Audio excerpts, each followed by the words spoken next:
မင်္ဂလာပါနော်ဒီနေ့ကျွန်တော်တို့မိဘညီကိုမောင်နှမတွေနော်ကျွန်တော်တို့သတိထားရမယ်အချက်လက်တစ်ချက်တော့ရှိတယ်အဲ့ဒါပါလဲဆိုလို့ရှင်ဒီတက်ကြုတ်ကြီးစိုးဝင်းနော်စောချစ်သူလာတွေ့တယ်အဲ့ဒါကျွန်တော်တို့ကမိဘညီကိုမောင်နှမတွေကိုဒါကျွန်တော်တို့ကအဲ့ဒါကျွန်တော်တို့ပြန်လိုက်ပြီးတော့မှ sharing ပြန်လုပ်ပေးပါမယ်တက်ကြုတ်ကြီးစိုးဝင်းကစောချစ်သူကိုလာတွေ့တယ်ပြီးတော့မှဒီရွှေကုတ်ကုတ်နဲ့ပတ်သက်တဲ့နောက်ခံသမိုင်းကြောင်းတွေတော်တော်များများကိုဒါကျွန်တော်တို့ထင်ရမှာညီမညီကိုမောင်နှမတွေကိုဒါကျွန်တော်တို့တွေကပြောပြမှရတော့မယ်အဲတော်တော်များများဒီရွှေကုတ်ကုတ်နဲ့ပတ်သက်တဲ့အရာတွေကညီမညီကိုမောင်နှမတွေဒါတိလဲတိထားတဲ့အကြောင်းအရာတွေဖြစ်တယ်နောက်ပြီးမှဒီအရာတွေကအခုအရန်ကိုဒါကျွန်တော်တို့ပြည်သူလူထုအားလုံးကလည်းသိချင်နေတဲ့အကြောင်းအရာတွေလည်းဖြစ်တယ်ကဲတိုက်ချုပ်ကြီးစိုးဝင်းကဒီနေ့ကျွန်တော်တို့အခုသတင်းတွေကြားရတာကတော့စောချစ်သူနဲ့လာတွေ့တယ်လို့ဒါကျွန်တော်တို့သိရတယ်နော်စောချစ်သူနဲ့လာတွေ့တယ်အဲ့တွေ့တဲ့အကြောင်းတရားနဲ့ပတ်သက်ပြီးမှသတင်းလေးတွေကတော့သူတိတ်နဲ့သူတို့တွေရှိနေကြတယ်ဆိုတော့ဒါကျွန်တော်တို့သိရတယ်နော်โอเค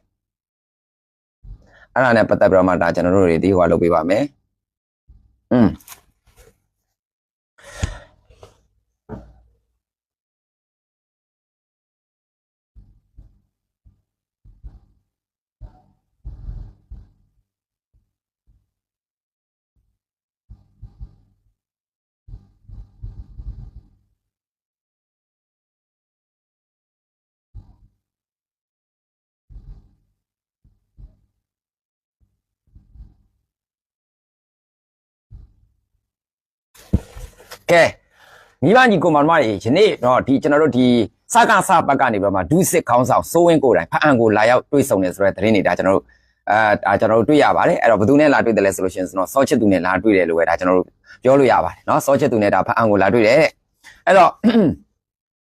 ကျွန်တော်တို့လူမှုကွန်ရက်ပေါ်မှာအကုန်လုံးอ่ะပေါ့เนาะဒီအာနာသိအကြမ်းဖက်စစ်ကောင်စီစစ်တပ်နဲ့ဒီဒါကျွန်တော်တို့နေကြားဆောင်ရင်းတို့ရဲ့ဒီသူတို့ရဲ့ဆက်ဆံရေးဘယ်လိုတွေရှိတယ်လဲဆိုတဲ့အရာတွေအားလုံးကလည်းအခုဒီရက်ပိုင်းအတွင်းမှာအားလုံးကလည်းစောင့်ကြည့်နေကြတဲ့အခြေအနေကာလလည်းဖြစ်တယ်အဲ့တော့ကရင်ပြည်နယ်မှာရှိနေတဲ့နေကြားဆောင်တပ် BGF ကအကြမ်းဖက်စစ်ကောင်စီစစ်တပ်ထံကိုလာသာရိတ်ခါတွေမယူတော့ဘူးဆိုတဲ့အကြောင်းအရာတွေလည်းဒါအတိပေးပြီးတဲ့နောက်ပိုင်းမှာเนาะမနေ့ကလည်းဒါလူမှုကွန်ရက်ပေါ်မှာကြဲပြည့်သတင်းတွေဒါထွက်ခဲ့တာဖြစ်ပါတယ်เนาะအဲ့လိုမျိုးအဲ့တော့အခုစိုးဝင်းကိုယ်တိုင်နဲ့ဒါကျွန်တော်တို့ဒီလာတွေ့တယ်လို့တော့ဒါကျွန်တော်တို့သတင်းကြားရတယ်။နော်ယနေ့ဒုစစ်ကောင်းဆောင်စိုးဝင်းကိုယ်တိုင်ဖအံကိုလာရောက်ပြီးတော့မှတွေ့ဆုံမှုမှာဒီကျွန်တော်တို့ဒီမပြေလည်မှုတွေကိုလာရောက်တွေ့ဆုံခြင်းဖြစ်နိုင်တော့လဲတွေ့ဆုံမှုရဲ့ရလဒ်တွေကိုတော့အခုလောလောဆယ်တော့လူမှုကွန်ရက်ပေါ်မှာတို့မပြောပြသေးဘူးဆိုတဲ့အနေအထားတွေရှိပါတယ်။နှစ်ဘက်တိမ့်မှမှုကြောင့်ဆယ်စုနှစ်နှစ်ခုကြာလက်တွဲဆောင်ရွက်ခဲ့ကြတဲ့နေချားဆောင်တဲ့ဒီကောင်းဆောင်တွေနဲ့အကြမ်းဖက်စစ်ကောင်စီတို့ကြောင့်ဆက်ဆက်ရအစုံတက်မလားမတက်ဘူးလားပေါ့နော်။အဲ့လိုမျိုးတွေနဲ့ဒါဒွိဟာအနေနဲ့လဲဒါကျွန်တော်တို့လူမှုကွန်ရက်ပေါ်မှာဒီလိုမျိုးဟော့နေတာတွေရှိတယ်။ Okayအဲ့ဒီဟောနေတဲ့အရာတွေအားလုံးကျွန်တော်တို့လှန်ကြစို့ကဲဘယ်သွားမလဲကြည့်ရအောင်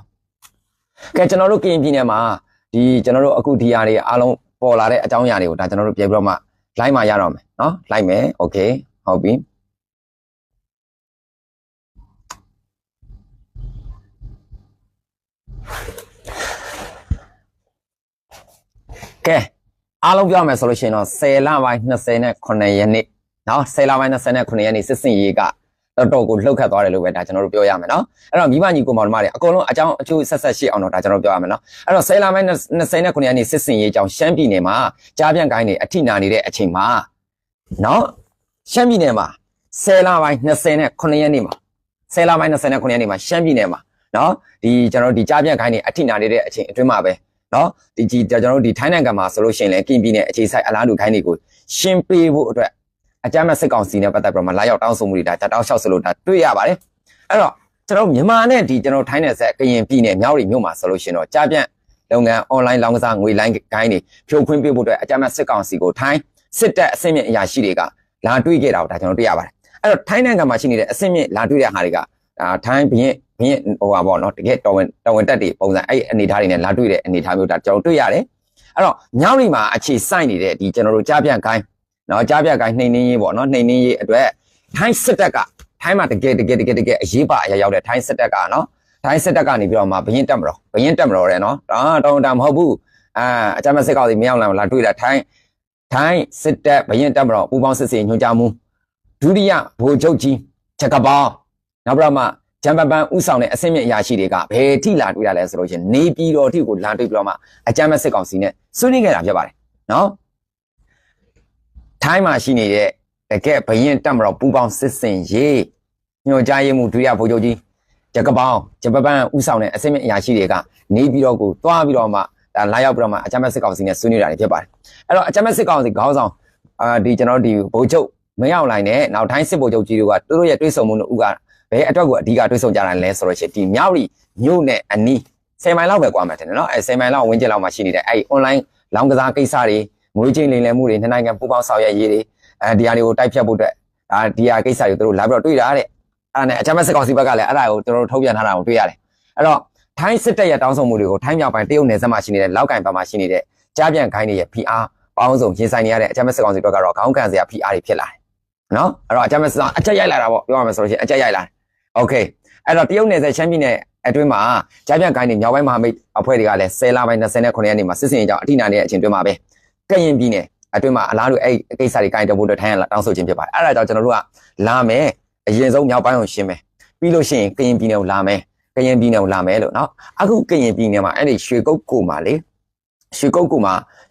အခုဖြစ်ပြနေတဲ့ဒီကြားပြန်ခိုင်းနေအခန်းတွေအားလုံးကလည်းတကယ့်ရာဇဝတ်မှုကြီးတွေမှာရှိတယ်အဲ့တရုတ်နဲ့ပတ်သက်ပြီးတော့မှအဲ့ဒီအရှုပ်ရှင်းနေအခုရှင်းနေတဲ့အချိန်ဖြစ်တယ်မိဘညီကိုမောင်တို့မတွေအဲ့တော့တရုတ်နယ်စပ်ရှမ်းပြည်နယ်အတွင်းမှာအဲ့ကြားပြန်ခိုင်းနေမြောက်ပိုင်းမဟာမိတ်တွေက10လပိုင်း29ရက်နေ့မှာစစ်စင်ရေးအကြောင်းအထိနာတဲ့အချိန်တွင်းမှာပဲကရင်ပြည်နယ်မှာလည်းဒီအလားတူရာဇဝတ်မှုတွေကိုကိုင်တော်ဖို့တဲ့ထိုင်းရတောက်ဆိုလာတာဖြစ်ပါတယ်အဲ့တော့မိဘညီကိုမောင်တို့မတွေတနိုင်ငံလုံးမြန်မာတနိုင်ငံလုံးအကုန်လုံးအားလုံးဒီချိန်မှာဆိုလို့ရှိရင်ကရင်ပြည်နယ်မှာရှိနေတဲ့ဒါကျွန်တော်တို့ကြားဖြတ်လုပ်ငန်းနဲ့ပတ်သက်ပြီးတော့မှအတိကစိတ်အဝင်စားဆုံးသောအချိန်ကိုရောက်နေလိမ့်မယ်လို့ဒါကျွန်တော်ယုံကြည်တယ်အဲ့တော့လောက်ကန်မှာအကြမ်းဖက်စစ်ကောင်စီရဲ့လောက်ကန်နေကြားဆောင်တက်တွေနီးတူပဲကျွန်တော်ပြပြမယ်နော်လောက်ကန်မှာရှိနေတဲ့စကားဆရဲ့လက်အောက်ကနေကြားဆောင်တက်တွေနဲ့ဒီကင်ပြည်နယ်မှာရှိနေတဲ့နေကြားဆောင်တက်တွေအတူတူပဲ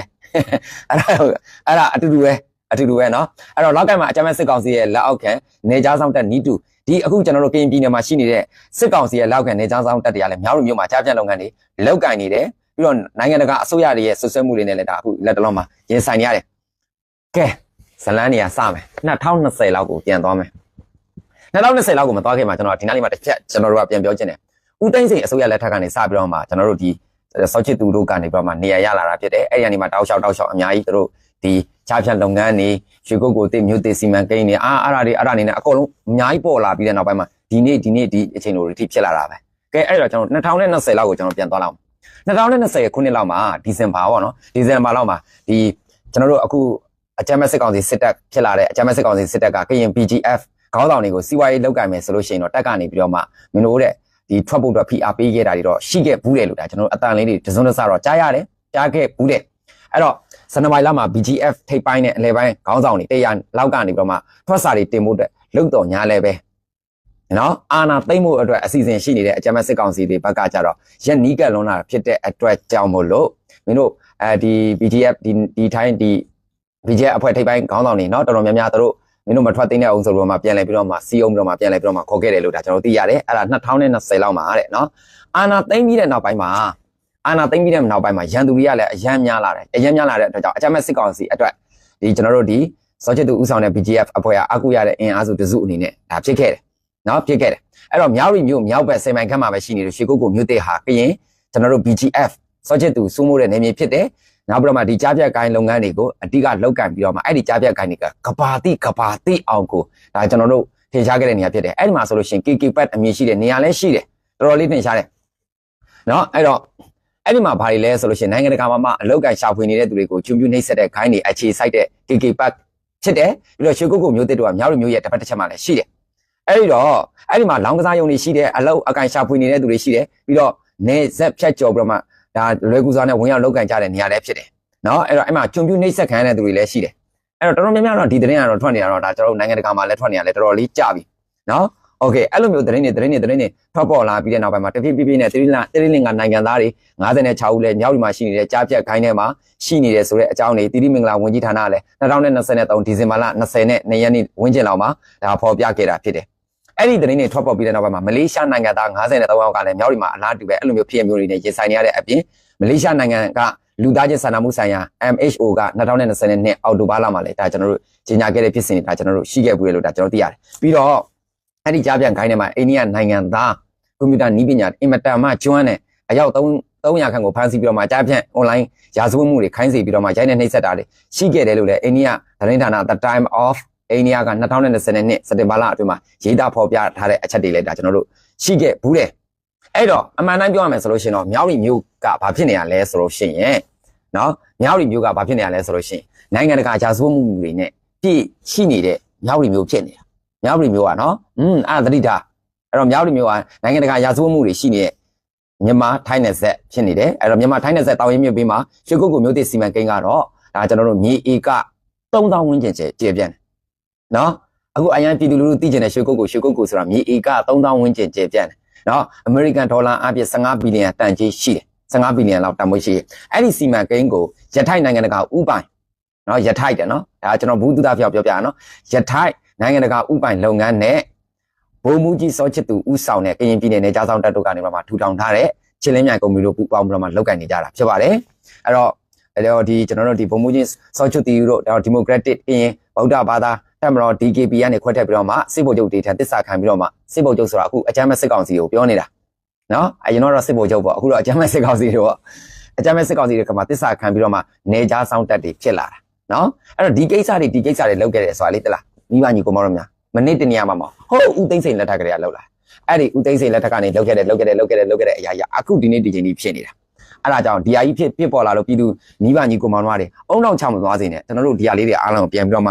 မိမညီကိုမောင်တို့တွေကိုပြန်ပြောပြနေတာเนาะအဲ့ဒါဦးသိန်းစိန်လက်ထက်ကနေဖြစ်နေတဲ့အရာတွေဦးသိန်းစိန်လက်ထက်နောက်ပိုင်းမှာအဲ့မှာကျွန်တော်တို့ဘူစောချက်သူကနေပြီးတော့မှအများကြီးအဲ့မှာလောပိုင်ခွင့်တွေရလာပြီးတော့မှအခုနောက်ပိုင်းအခုမရောက်နိုင်လက်ထက်ဒီအခုအဲ့လိုမျိုးဒီကြားထဲမှာ NLD လက်ထက်ကိုဖျက်ဆီးခဲ့ရသေးတယ်အဲ့တော့ရထိုင်းလုပ်ငန်းစုဟာ2019ဖေဖော်ဝါရီလမြန်မာနိုင်ငံချင်းနှိမ့်နှံမှုကော်မရှင်မှာမှတ်ပုံတင်ထားတယ်တဲ့2019မှာတဲ့2019မှာ okay 2019တင်း oh my god 2019မှာဖေဖော်ဝါရီလမှာမြန်မာနိုင်ငံယင်းနှိမ့်နှံမှုကော်မရှင်မှာမှတ်ပုံတင်ထားပြီးတော့မှရှယ်ယာခွဲမှုကြည့်မယ်ဆိုလို့ရှိရင်တော့ရထိုက်လုပ်ငန်းစုက80%နဲ့ချင်းလင်းမြိုင်ကုမ္ပဏီက20%ရတယ်လို့တော့ဒါကျွန်တော်သိရတယ်တဲ့နော်ချင်းလင်းမြိုင်ကုမ္ပဏီဆိုတာအဲ့ဒါစပိုဆော့ချစ်သူရဲ့ကုမ္ပဏီနော်ရထိုက်ကုမ္ပဏီဆိုတာဘယ်လိုဘယ်ကနေလဲဘာတွေလဲဆိုတာကျွန်တော်ထက်ကြည့်အောင်ထိုင်းနိုင်ငံဘန်ကောက်မှာအခြေစိုက်ပြီးတော့မှဟောင်ကောင်မှာလုပ်ငန်းမှတ်ပုံတင်ထားတာဖြစ်ပါတယ်ရထိုက်လုပ်ငန်းစုကပြောမယ်နော်ရထိုက်လုပ်ငန်းစုအဲ့ဒီရွှေကုတ်ကုံမှာပြောမိတော့ရွှေကုတ်ကိုပါအခုဒီချစ်လက်မြတ်ကုမ္ပဏီနဲ့ပေါ့နော်ဒီကျွန်တော်တို့ဒီမှတ်ပုံတင်ထားတဲ့တွဲဘက်ပေါ့နော်လောက်ထားတဲ့ဒီရထိုက်ကုမ္ပဏီအားဆိုလို့ရှိရင်တော့ထိုင်းနိုင်ငံဘန်ကောက်မှာအခြေစိုက်ပြီးတော့မှဟောင်ကောင်မှာလုပ်ငန်းမှတ်ပုံတင်ထားတယ်နောက်ရထိုက်လုပ်ငန်းစုကိုဥဆောင်နေတဲ့သူတွေကဒီမှာလာပြီးကမ္ဘောဒီးယားနိုင်ငံကူလက်မှတ်ကိုင်ဆောင်ထားတဲ့တရုတ်စီဝါရေးသမားရှီစီကျန်းဇလန်းနေရအဲ့လိုနည်းနည်းတော့ရှုပ်တယ်အဲ့မှာလာပြီးဇလန်းနေရအဲ့ဒီမှာသူတို့ရဲ့ဇလန်းနေဒါတွေကိုလိုက်ရတာနော်အဲ့တော့ရထိုက်ကုမ္ပဏီဆိုတာဗာလေထိုင်းနိုင်ငံဘန်ကောက်မှာအခြေစိုက်ပြီးတော့မှဟောင်ကောင်မှာလုပ်ငန်းမှပုံတင်ထားတဲ့ရထိုက်လုပ်ငန်းစုဥဆောင်တဲ့သူကကမ္ဘောဒီးယားနိုင်ငံကူလက်မှတ်ကိုင်ဆောင်ထားတဲ့တရုတ်စီဝါရေးသမား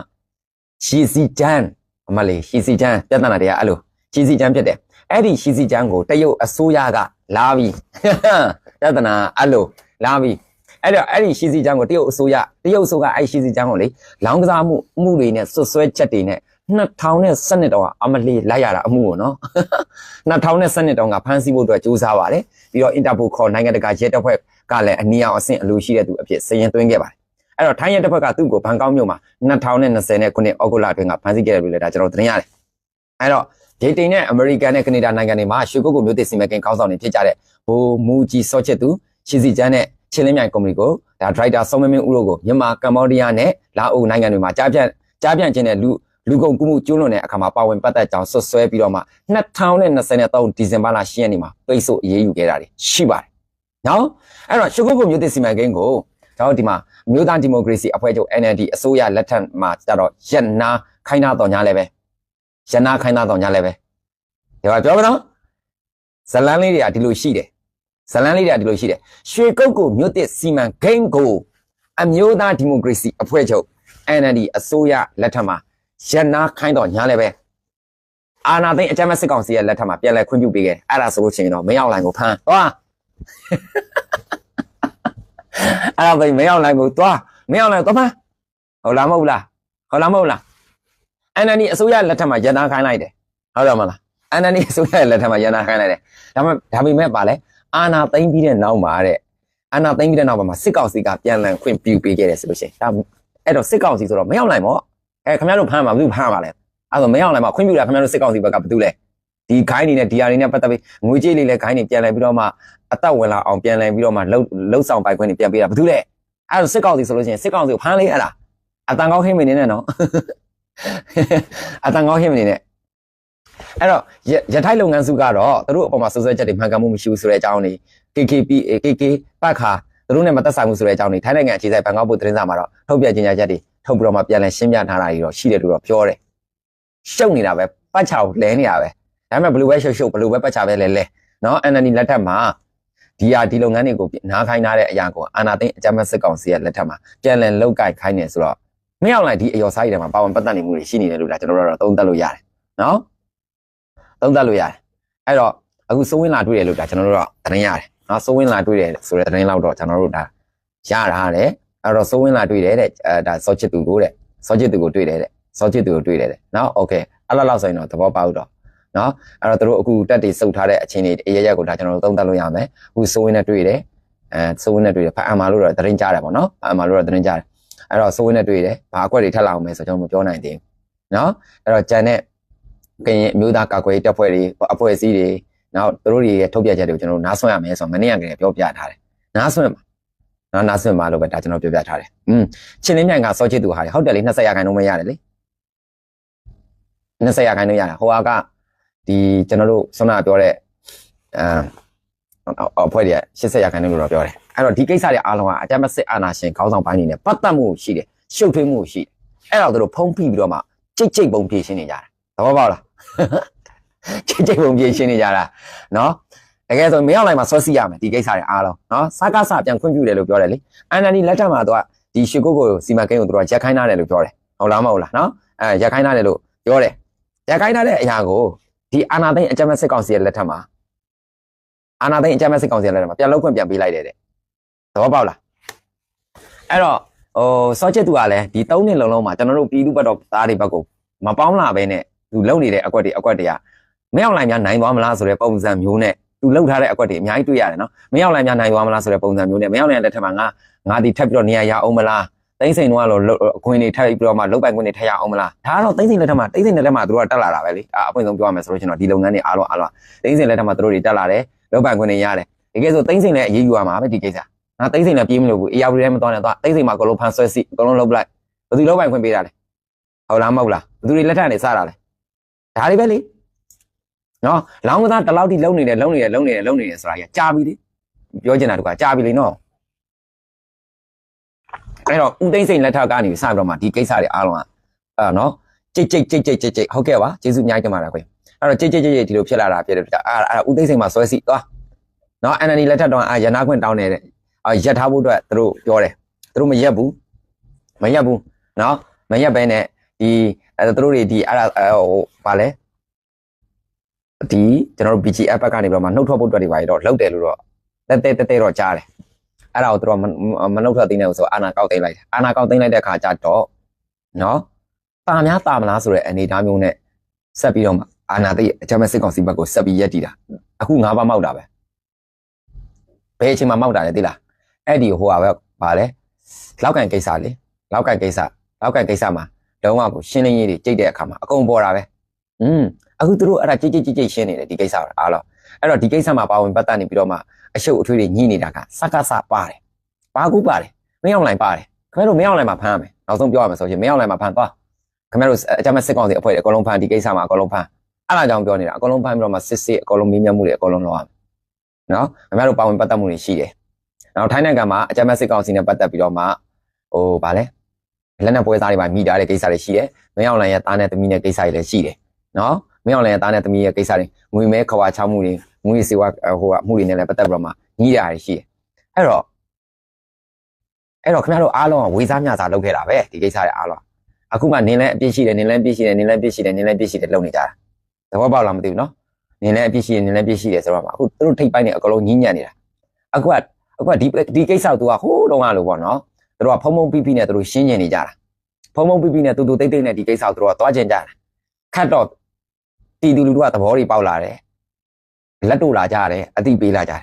အရန်အန်နေများတယ်နော်မိဘညီကိုမောင်တို့များအရန်အန်နေများတယ်အဲ့ဒါလေးကိုဒါကျွန်တော်တို့ပြောပြချင်ပါတယ်အဲ့တော့ဒီကိစ္စတွေကိုအခုလက်ရှိအခြေအနေတွေမှာအကြမ်းဖက်စစ်ကောင်စီအတိုင်းဝိုင်းဘက်ကကြိတ်သူတို့ရှင်းနေပါတယ်ဆိုတဲ့အကြောင်းကျွန်တော်တို့ပြောချင်တယ်အဲ့တော့မိဘညီကိုမောင်တို့တွေ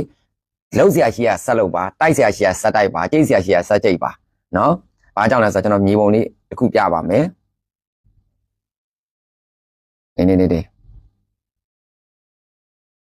ဒီမှာဒါမြန်မာနိုင်ငံမြေပုံဒါမြန်မာနိုင်ငံမြေပုံနော်ဒါမြန်မာနိုင်ငံမြေပုံဒီမှာဒီနားလေးတွေတွေ့လားဒီနားလေးတွေမှာဒါကမန္တလေးရဲ့ရှမ်းတောင်ရဲ့မကွေးရဲ့ပဲခူးရဲ့ရန်ကုန်ရဲ့အေရဝတီရဲ့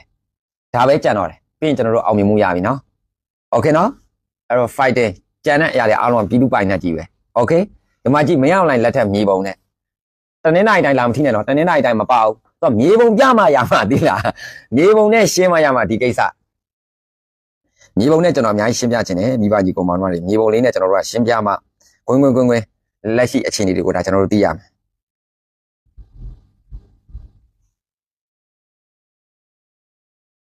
်ဒါကကုန်းပေါင်ခေတ်မြန်မာနိုင်ငံမြေပုံအပြည့်ပဲသိလားကုန်းပေါင်ခေတ်မြန်မာနိုင်ငံမြေပုံကဟိုးအာတန်တိသွားတယ်သိလားကုန်းပေါင်ခေတ်မြန်မာနိုင်ငံမြေပုံကအာတန်တိသွားတယ်မဏိပူရတိသွားတယ်တော်တော်လေးကိုဟိုဘက်ဒီတော်တော်လေးကိုကျေပြန့်တာဟိုဘက်ဒီကိုသွားတယ်နော်မြန်မာနိုင်ငံနဲ့မြေပုံโอเคအဲ့ဒါကုန်းပေါင်ခေတ်ပြီးလို့ရှိရင်လွတ်လပ်ရေးရပြီးခေတ်မြန်မာနိုင်ငံမြေပုံအပြည့်ပဲလွတ်လပ်ရေးရပြီးတဲ့ခေတ်မြန်မာနိုင်ငံမြေပုံကအပြည့်ပဲနော်โอเคရောဒီမှာမင်းအောင်လိုင်ခေတ်မြန်မာနိုင်ငံမြေပုံဒီမှာဒါပဲခြံတော့တယ်ဒီနာလေးတွေမန္တလေးပါမယ်ရှမ်းပြည်တောင်မှမြောက်ပိုင်းမပါအောင်ရှမ်းပြည်တောင်ပိုင်းပါမယ်မကွေးပဲခူးရန်ကုန်အေရဝတီဒါပဲမွန်အဆက်နည်းနည်းရှိမယ်တေးလေးပဲမင်းအောင်လိုင်ခေတ်ကဒါပဲခြံတော့တယ်ဒီမှာမှကြည့်အနီးကကျွန်တော်ပြမယ်မင်းအောင်လိုင်ခေတ်ကဒါကင်ရတော့မမျော်လင်းနဲ့ကင်မပါအောင်အဲ့တော့အခုစောချစ်သူကဘယ်လိုလာမလဲဆိုတာကျွန်တော်စောင့်ကြည့်ရမယ်နော်အဲ့တော့ဒီမှာမန္တလေးရဲ့ရှမ်းတောင်ရဲ့မကွေးရဲ့ပဲခူးရဲ့ရန်ကုန်ရဲ့အေရဝတီဒါပဲပါတယ်ဒါမင်းအောင်လိုင်မြေပုံကြည့်ကျွန်တော်တို့တတိုင်းကြီးလုံးမရှိတော့ဘူးသဘောပေါက်လားတတိုင်းကြီးလုံးမရှိတော့နော်အဲ့ဒါဘဟုတုတပြောပြတာနော်ဒီပါကျွန်တော်တို့ TikTok ထဲမှာရှိနေတဲ့ညီကိုမောင်မိုက်လည်းကြည့်ဒါမင်းအောင်လိုင်ရဲ့မြေပုံမန္တလေးပါမယ်ရှမ်းတောင်ပါမယ်မကွေးပါမယ်ပဲခူးပါမယ်အေရဝတီပါမယ်ရန်ကုန်ပြီးလို့ရှိရင်မွန်တော်မှမကြခင်ပြုတ်တော့မှာမင်းအောင်လိုင်ရဲ့မြေပုံနဲ့မင်းအောင်လိုင်ရဲ့လက်ထက်မြန်မာနိုင်ငံမြေပုံဒါပဲရှိတော့တယ်အဲ့တော့သူတို့ရွေးကောက်ပွဲလုပ်လို့ရှိရင်ဒါလောက်ပဲရမယ်ကျန်တဲ့တိုင်းနဲ့ပြည်နယ်14ခုကတော့မျော်လင့်မနေနဲ့တော့ကောင်းကြီးတို့တဲ့လားကျန်တဲ့ကချင်တို့စကိုင်းတို့ချင်းပြည်နယ်တို့ရခိုင်တို့ရှမ်းမြောက်တို့ကရင်နီတို့ကရင်ပြည်နယ်အကောလုံးခင်ဗျားတို့မမျော်လင့်နဲ့တနင်္လာရီတိုင်းမမျော်လင့်နဲ့တနင်္လာရီတိုင်းခင်ဗျားတို့ရှင်မလာဘူးသဘောပေါက်လားမြေပုံနဲ့ကဒါရှင်းပေးတာနော်သဘောပေါက်လားမမျော်လင့်နဲ့နော်အဲ့တော့ဆက်ပြီးတော့မှကျွန်တော်တို့မိမညီကောင်မောင်မတွေတလားကရင်ပြည်နယ်မှာလှုပ်ဆောင်စရာရှိတဲ့ကိစ္စတွေရဲရင်ဆက်လို့ online ဘက်တော့သူဘက်တော့သားတွေအားလုံးကရင်ပြည်နယ်မှာလှုပ်ဆောင်ရှိတဲ့ကိစ္စတွေရဲရင်ဆက်လို့တနင်္လာရီတိုင်းမှာရှိတဲ့ online ဘက်တော့သူဘက်တော့သားတွေလှုပ်ဆောင်ရှိတဲ့ကိစ္စတွေရဲရင်ဆက်လို့တနင်္လာရီတိုင်းလဲဒါပြည်သူလူထုရဲ့လွတ်မြောက်နေပြီပဲအဲ့တနင်္လာရီအတိုင်းအထဲထဲမှာရှိနေတဲ့ဒီစကားဘက်ကလူတွေအားလုံးအကုန်လုံးကြောင်းအောင်မယ်ခင်ဗျားတို့မနေရအောင်သွားဒူအကုန်လုံးတော့ကရင်ပြည်နယ်မှာခင်ဗျားတို့စကားနဲ့ပတ်သက်တဲ့လူတွေအကုန်လုံးထိုးရလိမ့်မယ်ကရင်ပြည်မှာလည်းခင်ဗျားတို့စကားနဲ့ပတ်သက်တဲ့လူတွေအကုန်ထိုးရလိမ့်မယ်ရခိုင်ပြည်မှာလည်းခင်ဗျားတို့စကားနဲ့ပတ်သက်တဲ့လူတွေအကုန်လုံးအိပ်ရလဲရလိမ့်မယ်ချင်းပြည်နယ်အတူတူပဲစကိုင်းခုမှလက်ခံမှာမဟုတ်ဘူးရှမ်းပြည်နယ်မြောက်ပိုင်းကချင်ပြည်နယ်ပိုဆိုးခင်ဗျားတို့စကားဘက်ကလူတွေအားလုံးအကုန်လုံးကအိပ်ရလဲရမယ်အနေထာ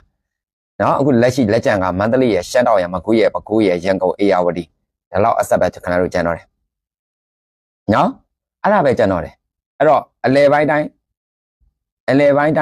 းဒီအရာတွေအားလုံးကင်လာပြီဟေ့ဆိုလို့ရှိရင်ပွဲရသိမ့်ပြီဟုတ်ကဲ့ကိုပြမနဲ့လွှဲလိုက်မယ်နော်ကျေးဇူးအများကြီးတင်ပါတယ်အဲ့တော့ပွဲရသိမ့်ပြီနော်မွန်ပြည်နယ်လဲဒါတည်တဲ့တယ်လေမွန်ပြည်နယ်လဲတည်တဲ့တယ်နော်အမှန်တိုင်းပြောမယ်ဆိုလို့ရှိရင်မွန်ပြည်နယ်လဲတည်တဲ့တယ်နော်အကြမ်းမဲ့စစ်ကောင်စီဆိုတာဇက်တူသားစားတယ်သဘောပေါက်လားမသိဘူးဇက်တူသားသူစားတယ်အကြမ်းမဲ့စစ်ကောင်စီကိုဖြုတ်ချပြီးတော့မှတကယ်ဖက်ဒရယ်အနှစ်သာရပေါ်လာမှာနော်ဖက်ဒရယ်အနှစ်သာရပေါ်လာမှာအခုစီးပွားရေးလောက်ကြတယ်မလားအခု online မှာစီးပွားရေးပြဿနာကြီးတက်ကြတယ်မလားကျွန်တော်တို့ကအဲ့ဒါတိတ်မပြောချင်လို့အဲ့ဒါစကားစားနဲ့ပတ်သက်ပြီးတော့မှတက်နေကြတာနောက်ကွယ်ကလက်မလေးအားလုံးစကားစားတွေကြီးပဲသဘောပေါက်လားအဲ့တော့ကျွန်တော်တချို့တော့ကိစ္စကြီးတိတ်မပြောချင်ဘူးနော်အဲ့နောက်ကွယ်မှာကလုံးစကားစားတွေပါနေတာတွေရှိတယ်အဲ့တော့လွတ်ကင်းနေကြပါအားလုံးလွတ်ကြီးနေကြပါအင်းပြည်နယ်မှာလေတော်လိုင်းဘတ်တော်သူဘတ်တော်သားတွေဆက်လို့ဆက်ကြိုးစားစိတ်တက်မကြနဲ့ကရင်ပြည်နယ်တောင်ပိုင်းကောမြောက်ပိုင်းကောဆက်ကြိုးစားကျွန်တော်တို့တခြားကိစ္စတွေလာမပြောနဲ့တခြားကိစ္စတွေကဒီလောက်အရေးမကြီးသေးဘူးသိလားဒီလောက်အရေးမကြီးသေးဘူးတခြားကိစ္စတွေလာမပြောနဲ့နော်တခြားကိစ္စတွေဒီကိစ္စတက်အရေးမကြီးသေးဘူးဒီကိစ္စကဟာလို့မရဘူး ဘောပေါက်လားဟာလုံးမရဘူးဒီကိစ္စဟာလုံးမရဘူးဒီချိန်မှာတခြားကိစ္စတွေပေါ်လာတဲ့အရာတွေအားလုံးကဒီကျွန်တော်တို့ဒီစောချစ်သူနဲ့မအားလာတို့နဲ့ပတ်သက်ဆက်နွယ်မှုတွေကိုသတင်းဖုံးနဲ့စိန်နဲ့ပါသွားလိမ့်မယ်သတိထားဒီချိန်မှာကျွန်တော်တို့ဒီကိစ္စကိုလိုက်ရမယ်ဒီကိစ္စကိုကျွန်တော်တို့ကဖော်ထုတ်လာမယ်ဘာဖြစ်လို့လဲဆိုတော့ဒီကင်းပြည်နယ်မှာရှိနေတဲ့ကြားပြန်တော့ငယ်ကဲအမှန်တမ်းပြောရမယ်ဆိုလို့ရှိရင်ဒါသိမ့်စိန်ခေတ်လက်ထက်မှာစလာတာလေသိမ့်စိန်မှာဖမ်းသိမ့်စိန်မှာချုပ်ခင်ဗျားတို့နောက်ဆုံးပြောရမယ်ဆိုတော့သိမ့်စိန်မှာဖမ်းချပလိုက်သိမ့်စိန်ရဲ့နောက်ဘက်မှာစောချစ်သူတက်လာတာပြန်ကြည့်ဟုတ်လားမဟုတ်လားဦးသိမ့်စိန်ရဲ့နောက်ပိုင်းမှာစောချစ်သူတက်လာတာအဲ့ဒီကနေစပြီးတော့မှဒီစကားစပတ်ကနေပြီးတော့မှအယောအစားအကုန်ရှိတယ်အဲ့တော့ဟိုမှာစောချစ်သူဒီ20%ပဲသူရတယ်20%ရတယ်သိမ့်စိန်ကနေစတာနော်ဒီကိစ္စတွေဒီရွှေကုတ်ကိစ္စတွေဒီဟာတွေအကုန်လုံးကိစ္စတွေအားလုံးကဦးသိန်းစိန်လက်ထက်ကနေစနေတာဦးသိန်းစိန်အရာဝတီတောင်မှာပြန်သိနေဦးသိန်းစိန်မှာတခါတည်းဖမ်းပြီးတော့တကယ်တရားမျှတမှုဆိုလို့ရှိရင်ဦးသိန်းစိန်မှာချုပ်ရမယ်ပြီးတော့ NLD လက်ထက်မှာနော်ဒီရွှေကုတ်ကိစ္စတွေကအကုန်ရက်ခိုင်းထားတယ်မင်းတို့ရက်မြင်နေတယ်လေမင်းတို့ရက်ဒါရှင်းလင်းရေးတွေကြိတ်မှာစကားစပတ်ကဝင်ရှုပ်ထားပြီးတော့မှဝင်ပတ်သက်ထားတဲ့ကိစ္စတွေလည်းရှိတဲ့ကြောင့်မင်းတို့ရက်ဆိုပြောတဲ့အခါမှာနော်သူတို့မရက်ဘူးနော်သူတို့မရက်ဘူးအဲ့ဒါနဲ့အဲ့ဒီရွှေကုတ်မှာရှိနေတဲ့အဖွဲ့တွေစောချစ်သူတို့အဖွဲ့တွေအဲ့တချို့တွေရက်ဖို့အတွက်ကိစ္စတစ်ခုလုပ်တဲ့အခါကျတော့ဒီစကားစပတ်ကနေပြီးတော့မှဘာပြောလဲဆိုလို့ရှိရင်သူတို့အာဏာသိမ်းမှုအတွက်ရှိတဲ့အတွက်ကြောင့်မရက်သိမ်းနဲ့သူတို့သုံးကျင်တယ်လေ BGF ကိုသူတို့သုံးကျင်တယ်သဘောပေါက်လား BGF ကိုသူတို့သုံးကျင်တဲ့အတွက်ကြောင့်ဒီစောချစ်သူတို့သုံးကျင်တဲ့အတွက်ကြောင့်ဆက်ပြီးတော့မှလောက်ပိုင်ခွင့်ကိုထပ်ပေးလိုက်တယ်အဲ့တော့စောချစ်သူတို့ကလည်းတိမ့်စိန်လိုပဲမြန်မာနိုင်ငံအခြေအနေကနိုင်သွားမှာပဲအဲ့တော့တိမ့်စိန်ပုံစံမျိုးလောက်ပဲဖြစ်တော့ပါတယ်ဆိုတော့မှ3နှစ်လုံးပြည်သူဘက်မှာမရက်တည်ခဲ့ဘူးပြည်သူဘက်မှာပြောနေဟိုမှာကြည့်ကျွန်တော်တို့ဘိုးရဲစေဝါတို့တိုက်တာတွေဘာတွေညာတွေတော့မှအများကြီးဆုံးရှုံးမှုတွေနစ်နာမှုတွေဖြစ်ခဲ့တယ်မလားအဲ့တော့တိမ့်စိန်ပုံစံလုံးမြဲလောက်ကွက်များရမလားလို့ဘယ်ကသာမရဘူးတတိုင်းပြည်လုံးကြီးတယ်လေတတိုင်းပြည်လုံးကြီးတယ်အခုကြည့်စအကောင်လုံးဒုက္ခရောက်ကုန်ပြီအကောင်လုံးဒုက္ခရောက်ပြီအဲ့ဒါဘယ်ကနေလှမ်းလာလဲဆိုလို့ရှင်ကျွန်တော်တို့ဒီလောက်ကိုင်မှာကနေစပြီးတော့မှလှမ်းလိုက်တာအဲ့ဒီကနေတောက်လျှောက်ဒီကိစ္စတွေအကောင်လုံးဖြစ်လာတာသဘောပေါက်လားမသိဘူးဖြစ်လာတာနော်ဖြစ်လာတာအဲ့ဒါအကောင်လုံးဆက်ဆက်မှုတွေအဲ့တော့ဒီကိစ္စမှာကျွန်တော်တို့ဖမ်းမယ်ဆိုရင်တိမ့်စိန်မှာဖမ်းရမယ်မရောက်လာအောင်ဖမ်းရမယ်ထောက်ပြတာနော်အခုကြားထဲမှာစိုးဝင်းလာတွေ့တယ်လို့ကြားတယ်ဖမ်းအောင်လာတွေ့တယ်ဒီနေ့ဖမ်းအောင်လာတွေ့တယ်စောချစ်သူနဲ့ဖမ်းအောင်လာတွေ့တယ်โอเคစိုးဝင်းရဲ့နောက်ကြောင်းတော့ကျွန်တော်တို့မသိဘူးအဲ့လောက်ထိတော့မသိသေးဘူးဒါပေမဲ့ဒီကိစ္စမှာစစ်ကောင်စီတီပါဝင်ပတ်သက်မှုရှိတယ်ဆိုလို့ရှိရင်မအားလာပါဖမ်းနော်တိမ့်စိန်လည်းဖမ်းရမယ်ဒီကိစ္စနော်ဒီရွှေကုတ်ကိစ္စမှာပါဝင်ပတ်သက်နေရနော်စစ်ကောင်စီမအားလာလည်းဖမ်းရမယ်ဦးသိန်းစိန်လည်းဖမ်းရမယ်အကုန်လုံးဖမ်းချုပ်ရမယ်မဖမ်းချုပ်ဘူးဆိုလို့ရှိရင်တော့စောချစ်သူသတင်းစာရှင်းလင်းပွဲလုပ်လို့ရှိရင်အကုန်ပါမယ်နော်သဘောပေါက်လား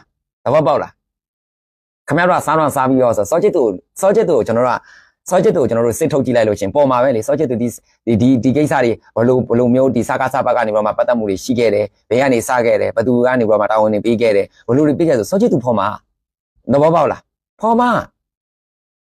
အဲ့ဒီပွဲဖြစ်နေတာစောချစ်သူဖော်မှာကျွန်တော်လေးတနေကုန်စဉ်းစားတယ်တိလားတနေကုန်စဉ်းစားတယ်တညလုံးလည်းစဉ်းစားတယ်နော်ပြီးတော့အဲ့ဒါနဲ့ okay အဲ့ဆိုလို့ချင်းကျွန်တော်ဒီနေ့ main point တစ်ချက်ကိုကျွန်တော်ပြန်လိုက်တာပါနော်စဉ်းစားကြည့်တယ် okay အဲ့ဒါဆိုလို့စောချစ်သူကဘယ်ကနေစပြီးတော့မှနာမည်တက်လာတယ်ဘယ်ကနေစပြီးတော့မှရှုကုတ်ကိုကနေပြီးတော့မေးကြည့်တာပါနော်ဆိုရှုကုတ်ကိုမှာဘယ်သူလက်ထက်ကနေစပြီးတော့မှဒီလောက်ကွက်တွေအများကြီးရလာတာလေဒီຢာတွေကရလာတာလေဦးသိန်းစိန်သဘောပေါက်လားဦးသိန်းစိန်လက်ခံတာနေစပြီးတော့မှစောချစ်သူကနေစပြီးတော့မှအကုန်လုံးအဲ့မှာရလာတာသဘောပေါက်လားအဲ့ဒီကနေပြီးတော့မှသူတို့တွေဒီဖြစ်လာတာဒီကိစ္စတွေအကုန်လုံးပါဝင်ပတ်သက်မှုတွေဖြစ်လာတာနော်အဲ့တော့စောချစ်သူကဦးသိန်းစိန်ရဲ့လက်ထက်ကနေစပြီးတော့မှအရန်ကိုတောက်ပြောင်လာတဲ့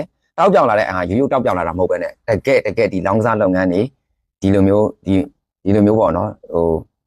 လုပ်ငန်းတွေအတိအကျနေပြီးမှသူတို့တွေဒီဖြစ်ပြက်လာတာအဲ့ဒါကျွန်တော်တို့သတိထားရမယ်နော်သတိထားရမယ်အဲ့ဒီကနေသူတို့တက်လာတ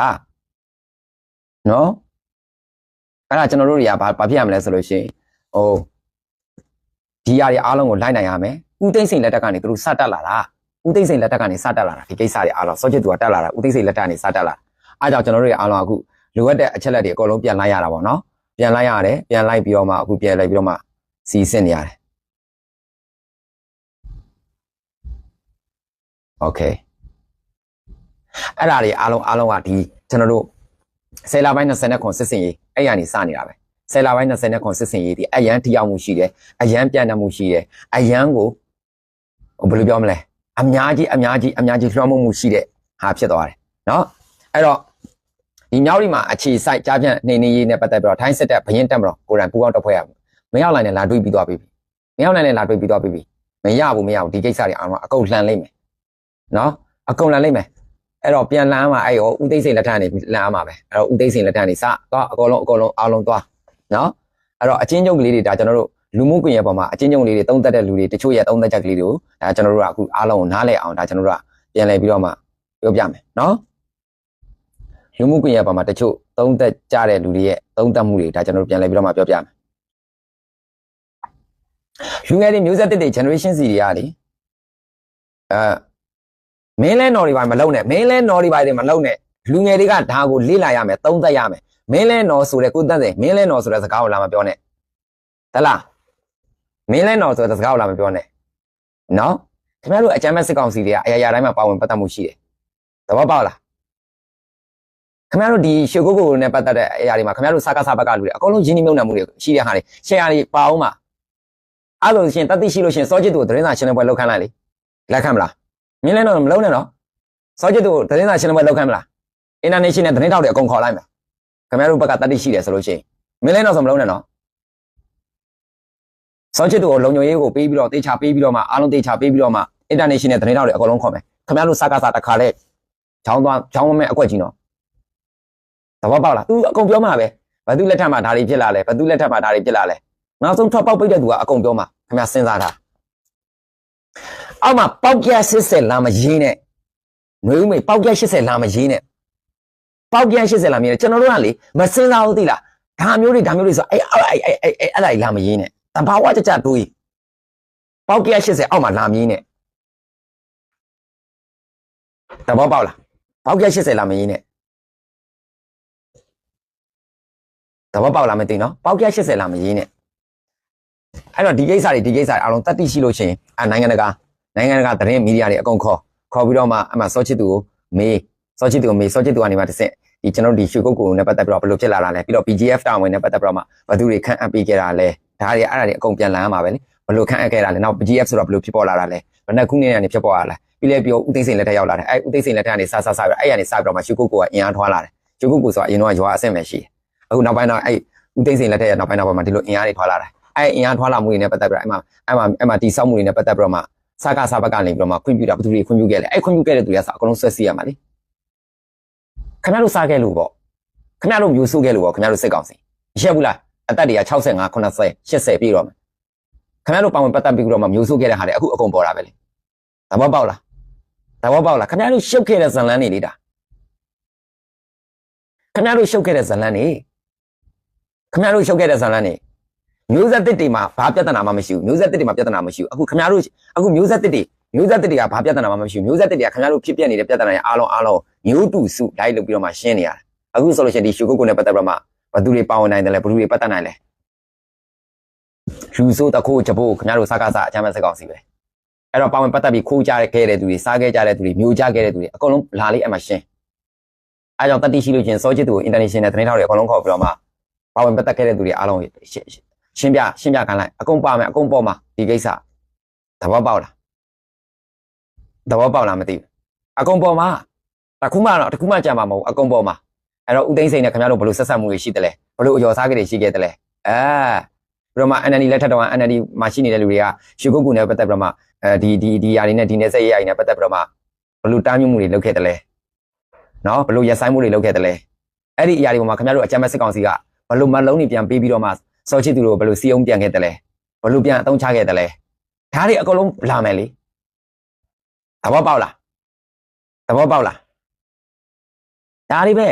ပြီးတော့ BGF ဆိုတဲ့ဒီတာဝန်တွေကိုဘယ်သူတွေပေးတာလဲခင်ဗျားတို့စကားစားအကြမ်းမဲ့စစ်ကောင်စီတွေဘက်ကပေးခဲ့တာလေပြီးတော့ပေးခဲ့ပြီးတော့မှအဲ့ဒါကြောင့်ပြောတာအကြမ်းမဲ့စစ်ကောင်စီကသူနဲ့ပေါင်းတဲ့လူဆိုလို့ရှိရင်သူ့ကိုဝေစားမျှတာပေးတဲ့လူကြိုက်တဲ့လောက်ဒူးစရိုက်လို့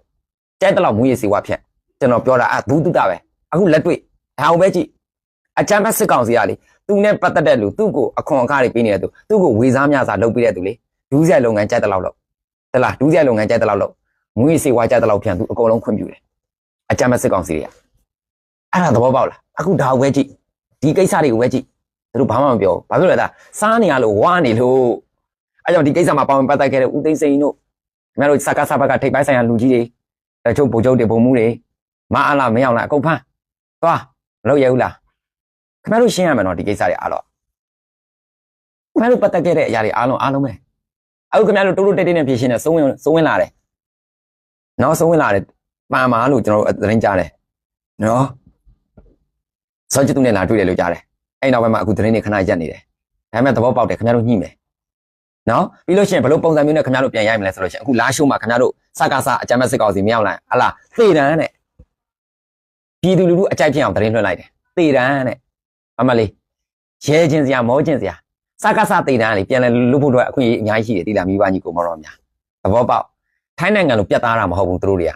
ကဘာလဲဆိုတော့သူကစကားစဘက်ကသေတန်းနေရလေတဲ့မလားသူတို့ထောက်ခံရင်လူငင်းချမ်းသာကွင်းထဲမှာပြန်ထည့်ပြီးတယ်သဘောပေါက်လားကျွန်တော်တို့ပြည်သူလူထုကလေအဲကြောင့်တက်လာတဲ့သတင်းတွေနောက်ကိုမမျောသွားနဲ့ပြည်သူလူထုကိုသူတို့ကဘလို့အကြိုက်ကလေးပေးလိုက်ရင်သူတို့ပြည်သူလူထုကမျောသွားမလဲအခုဒီနေ့မနေ့ကမှဆိုလို့ရှိရင်ဒီဟိုဟာမှာဒီလာရှုမှာမလားလာရှုမှာအခုဒါဖမ်းချုပ်ထားတဲ့လောက်ကင်နဲ့ဖမ်းချုပ်ထားတဲ့ဒီဗိုလ်ချုပ်တွေဟာလားအဲ့ဒါပါဝင်ပတ်သက်နေတဲ့သူတွေအားလုံးတေးတယ်ဘာညာပြပါဆိုစကားစဘက်ကနေခုလုပ်တယ်မလားပယ်ဆောက်ချိန်မိသားစုကိုသူတို့ပဲသွင်းတာလေဒီစကားစပဲသွင်းတာလေနေရာပေးခဲ့တာလေသဘောပေါက်လားသူတို့ပဲလုပ်ခဲ့တာသူတို့ပဲစီစဉ်ခဲ့တာဒီတရုတ်ပြည်ကနေအလူရှိနေတဲ့ဒီကြားပြလုပ်ငန်းသမားတွေအားလုံးစကားစထိပ်ပိုင်းဆိုင်ရာတွေကိုယ်တိုင်နေရာပေးခဲ့တာတကယ်တော့ဖမ်းရမှာကဒီဘုံမှုတွေမဟုတ်ဘူးဖမ်းချောမှလည်းဒီဘုံမှုတွေလည်းမဟုတ်ဘူးစောချစ်သူလည်းမဟုတ်ပြန်ဘူးဘသူတွေလည်းသိလားအဲ့ဒီထိပ်ပိုင်းမှာရှိနေတဲ့ဒီလက်ခံခဲ့တဲ့သူတွေကိုအကုန်ဖမ်းရမှာဘသူတွေနေရာပေးခဲ့လေလောက်ခံကိစ္စတွေအဲ့ပေးခဲ့တဲ့လူတွေအကုန်လုံးဗိုလ်ချုပ်တွေအကုန်လုံးခေါ်အားလုံးခေါ်ပြီးတော့မှတခါလေးစစ်ကုံရုံတင်ချပလိုက်ရမှာသိလားအခုတေးတန်နေရှောက်ပြီးဆိုတော့စစ်ကုံရုံတင်တယ်ဆိုတော့သူတို့ခေါင်းရှောင်နေတာထိုးကျွေးတာပေါ့နော်ပြောရမယ်ဆိုလို့ရှိရင်ထိုးကျွေးတာပေါ့အဲ့လိုမျိုးထိုးကျွေးတာအဲ့ဒါကိုကျွန်တော်တို့ကသဘောပေါက်တိုင်းနယ်ပြည်နယ်14ကအကြမ်းမဲ့စစ်ကောင်စီရဲ့လှည့်ကွက်တွေကိုကျွန်တော်တို့မကြိုက်တော့အကြမ်းမဲ့စစ်ကောင်စီကခက်ဆက်ကိုသူတို့လိန်စားခဲ့တာနှစ်ပေါင်း80ပြည့်သွားပြီဒီဒီကားတော့ဘူးပေါ်သူတို့ပေါ်တာပဲသူတို့ကိုလက်စားနဲ့ပတ်စံနေအပ်မယ်သူတို့ကိုလုံပေးလို့ရတဲ့ကိစ္စတွေလုံပေးမယ်ဆိုလို့ရှိရင်သူတို့ကိုထောက်ခံတဲ့လူတွေကလ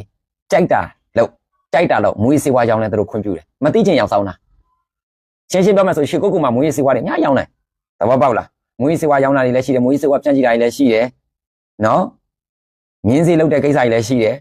အကြမ်းမဲ့စစ်ကောင်စီကအမလေးသူ့ကိုထောက်ခံတဲ့အခါကျတော့လေသူ့ကိုအများကြီးသူကပတ်စံနေရတယ်အကြမ်းမဲ့စစ်ကောင်စီကစိန်နဲ့နေခဲ့တာအဲ့တော့ဒီမှာဒီကိစ္စတွေအားလုံးပါဝင်ပတ်သက်ခဲ့တဲ့ခွင့်ပြုခဲ့တဲ့ဒီအကြမ်းမဲ့စစ်ကောင်စီခေါင်းဆောင်တွေကိုဘာလို့ပြရမှာလဲဖမ်းရမယ်ချုပ်ရမယ်တခါတည်းအကုန်လုံးသွားရှင်းပလိုက်တခါတည်းတန့်ပလိုက်ရမယ်နိုင်ငံရလွန်ကြိုက်တာလုပ်တယ်မဟုတ်ဘူးကျွန်တော်ပြောချင်တာတကွာအဲ့ဒီစကားကိုကျွန်တော်တို့ကပြောချင်တာဒီနေရာမှာတခုပြောချင်တာတကွာဘာလဲဆိုတော့ तू ကဟိုဟာလေသူ့ကိုထောက်ခံတဲ့လူသူ့ကိုအတိမတ်ပြုတဲ့သူနော်သူတို့ကိုဘယ်လိုပြောမလဲလက်ဒီပိုင်ပေးတဲ့လူတွေပေါ့ဗျာအဲ့လိုမျိုးတွေဆိုလို့ရှိရင်သူတို့စိတ်ကြိုက်ခိုင်းလို့ရတဲ့လူတွေဆိုလို့ရှိရင်ဘူးဆိုင်လည်းလောက်ဘာမှဖြစ်ဘူးအေးဆေးပဲအဲ့ဒါပဲအခုဒီနေ့ဒီချိန်ခါမှာကျတော့လူငယ်တွေမျိုးဆက်တွေအားလုံးကတိုင်းနယ်ပြည်နယ်14ခုလုံးကအမှန်တရားပေါ်မှာပဲယက်တည်တယ်လေတဘာဝအမှန်တရားပေါ်မှာပဲယက်တည်တယ်နောက်အခုကပြည်သူ့ကာကွယ်ရေးတပ်ရင်းတွေကအစားထိုးမှဆိုတဲ့အခါကျတော့အကြမ်းမဲ့စစ်ကောင်စီအတွက်ကတကူမရှိတော့ပြည်သူလူထုကပြည်သူ့ကာကွယ်ရေးတပ်မှာပြည်သူ့ကာကွယ်ရေးတပ် EOS မှာ EO တပ်တိုင်းသားကာကွယ်ရေးတပ်တွေနဲ့ပြည်သူ့ကာကွယ်ရေးတပ်တွေကတကူကြီးထွားတဲ့ကာလဖြစ်တယ်အခုမြန်မာနိုင်ငံမှာလေအမှန်တမ်းပြောကြမယ်နော်တိုင်းသားကာကွယ်ရေးတပ်တွေနဲ့ပြည်သူ့ကာကွယ်ရေးတပ်တွေတကူကြီးထွားတဲ့ကာလဒီစကားစားတွေကမိမ့်တဲ့ကာလဘာဖြစ်လို့ဒီစကားစားတွေမိမ့်တာလဲတဲ့လားလွတ်လပ်ရေးကိုသူတို့ဖျက်ခုတ်ထားတယ်တောင်တန်းဒေတာမြေပြန့်နေပေါ်မှာသူတို့မပေးဘူးသူတို့ဖျက်ခုတ်ထားတယ်ပြီးတော့ပြည်သူလူထုပေါ်မှာမတရားစွာသူတို့ဆက်ဆံတယ်ပြီးတော့မူရေးစီဝါတွေအများကြီးလုပ်တယ်သူတို့လည်းပေါင်ပတ်သက်မှုရှိနေတာပဲအဲဒါကြောင့်သူဖုံးကိုပုံဖြစ်နေတာအခုနေလားငါလားအခုကရင်ပြည်နယ်မှာအုပ်ကြီးကရင်ပြည်နယ်မှာရှိနေတဲ့ကရင်အမျိုးသားကာကွယ်ရေးတိုင်းနဲ့အားလုံးမူရေးစီဝါနေမြေရှင်းလင်းမှုတွေအကုန်လုပ်တဲ့ခါကျတော့အကုန်ခမ်းမှာကရင်ပြည်နယ်မှာအခုနေမြေရှင်းလင်းမှုတော့မူရေးစီဝါ30တဲ့သူတွေအကုန်လုံးအားလုံးအခု EOS တက်တွေနောက်ကင်းအမျိုးသားကာကွယ်ရေးတပ်အဖွဲ့အစည်းအသီးသီးတွေအားလုံးအကုန်လုံးဖမ်းပြီးတော့ချုပ်ပြီးတော့မှတခါတည်းထက်အကုန်ခမ်းမှာလေသဘောပေါက်လားမသိဘူးအဲ့ဒါတွေသူတို့ပေါ်တော့မှာအခုပေါ်လာပါပြီဖောက်လို့မရတော့အဲ့ဒါတွေအခုပေါ်တာအဲ့ဒါတွေပါပဲနော်အဲ့တော့အခုစိုးဝင်ရတော့ကြိတ်နဲ့ လာတွေ့တယ်လို့တော့ပြောတယ်နော်လာတွေ့တယ်လို့တော့ပြောတယ်လာတွေ့လဲဒါကျွန်တော်တို့တော့ယူမဆိုင်ပါဘူးကျွန်တော်တို့အခု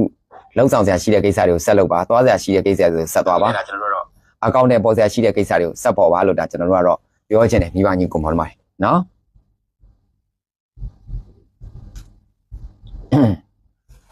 အဲ့တော့မိဘညီကိုမောင်တို့တွေအဲ့ဒါလေးတွေဟိုအကင်ပါသိချင်တယ်အခုတော်လိုင်းရခီးတစ်ခုတော်တော်ရောက်နေတယ်ခီးတစ်ခုတော်တော်လေးပေါက်နေတယ်နော်အဲ့ဒါတွေကိုကျွန်တော်တို့အုံနောက်ထဲထည့်ထားပါနောက်ပြီးတော့မှကျွန်တော်တို့ဒီမြန်မာနိုင်ငံနဲ့ပတ်သက်တဲ့သတင်းတွေမျက်ခြေမပြတ်ကျွန်တော်တို့သတိထားပါရခိုင်ပြည်နယ်ဘက်ကိုလည်းဒါကျွန်တော်တို့သတိထားပါအားလုံးနော်အဲ့တော့ဒီနေ့ညပိုင်းမှာတရားဥမှာရှိနေတဲ့လေတက်တိုက်ခိုက်ခံရတယ်တဲ့တရားဥနော်ဇန်နဝါရီလ23ရက်နေ့ဒီနေ့ညနေ9:00နာရီဝန်းကျင်လောက်တုန်းကမန္တလေးတိုင်းမှာရှိနေတဲ့တရားဥမြို့နယ်မှာရှိနေတဲ့အကြမ်းဖက်စစ်ကောင်စီရဲ့တရားဥလေတက်စကန်လက်နက်ကြီးနဲ့ပြစ်ကတ်တိုက်ခိုက်တယ်လို့တော့သတင်းတွေတော့ကြားရပါတယ်ဒါတရားဥနဲ့ပတ်သက်တဲ့အရာဖားကန်နဲ့ပတ်သက်ပြီးတော့မှသိရတဲ့သတင်းကတော့ဖားကန်မှာဆိုလို့ရှိရင်တော့အကြမ်းဖက်စစ်ကောင်စီရဲ့ဝိကစကန်သိမ်းတပ်ဘက်မှာအကြမ်းဖက်စစ်ကောင်စီတပ်ဖွဲ့ဝင်အလောင်းအားဆိုလို့ရှိရင်တော့59လောင်းတောက်ရှိပြီးတော့မှ9ဦးကတော့အရှင်ဖမ်းမိပါတယ်ကချင်ပြည်နယ်ဖားကန်မြို့နယ်မှာအကြမ်းဖက်စစ်ကောင်စီရဲ့ဝိကစကန် AI ရတိုက်ခိုက်သိမ်းပိုက်ခဲ့တယ်လို့ဒါကျွန်တော်သိရတဲ့အပြင်အလောင်းက59လောင်းရှိပြီးတော့မှအရှင်ဖမ်းမိတာကတော့9ဦးတိရှိပြီးလို့ AI သတင်းရင်းတွေမှာဒါကျွန်တော်တို့ဖော်ပြထားတာကိုဒါကျွန်တော်သိရပါတယ်အခုရပိုင်းအတွင်းမှာအိန္ဒိယဘက်ကိုဒါကျွန်တော်တို့ထွက်ပြေးသွားတဲ့တိမ်းရှောင်သွားတဲ့အကြမ်းဖက်စစ်ကောင်စီတပ်သားတွေကိုတော့ခေါ်တဲ့အကြမ်းဖက်စစ်ကောင်စီနဲ့ပတ်သက်တဲ့လေးနေမတော်တဆဖြစ်ပါတယ်တဲ့နော်ရခိုင်တပ်မတော် AA ကတိုက်ခိုက်ပြီးတဲ့အတွက်ကြောင့်စစ်ရှုံးပြီးတော့မှအိန္ဒိယနိုင်ငံမီဇိုရမ်ပြည်နယ်ဘက်ကိုဒါကျွန်တော်တို့ထွက်ပြေးသွားတဲ့အကြမ်းဖက်စစ်ကောင်စီတွေဘက်ကတပ်သားတွေ296ဦးကောင်တော့ခေါ်တဲ့အကြမ်းဖက်စစ်ကောင်စီဘက်က400ဆိုလို့ရှိရင်တော့ဒါပြည်လန့်ချုံမှုဖြစ်ပွားခဲ့တယ်လို့အိန္ဒိယဒေသတွေအတွင်းမှာဖော်ပြထားတာကိုဒါကျွန်တော်တို့တွေ့ရပါတယ်နော်မပြန်ချင်ဘူးတင်တယ်နော်မပြန်ချင်ဘူးတင်တယ်ဟုတ်တယ်အခုကျွန်တော်တို့လေအခုနောက်ပိုင်းမှာဘာတွေဖြစ်လာလဲဆိုတော့ကျွန်တော်တို့သဘောပေါက်သိချာကြည့်သူတို့အောက်ချိန်မှာရှိနေတဲ့စစ်သားလေးတွေအောက်ချိန်မှာရှိနေတဲ့လူတွေကစကားဆောက်အရန်ယုံသွားပြီဒီအကြမ်းဖက်စစ်ကောင်စီကိုအရန်ယုံသွားပြီသူတို့အောက်ချိန်မှာရှိနေတဲ့စစ်သားလေးတွေသူတို့အောက်ချိန်မှာရှိနေတဲ့ရှေ့တန်းရောက်နေတဲ့စစ်သားလေးတွေရှေ့တန်းရောက်နေတဲ့တရင်မှုတွေရှေ့တန်းရောက်နေတဲ့ဘိုးတွေ3ပွင့်နဲ့2ပွင့်နဲ့အကုန်လုံးအားလုံးယုံသွားပြီဘာကြောင့်လဲဆိုတော့ပြည်သူပြည်သားတွေအားလုံးအမှန်တရားတွေကိုဖော်ထုတ်ပေးတယ်ပြည်သူပြည်သားတွေအားလုံးအမှန်တရားတွေကိုဖော်ထုတ်ပေးပြီးတော့မှမင်းတို့စကားစဘက်ကလူတွေအကောင့်အစ်နဲ့လားဟော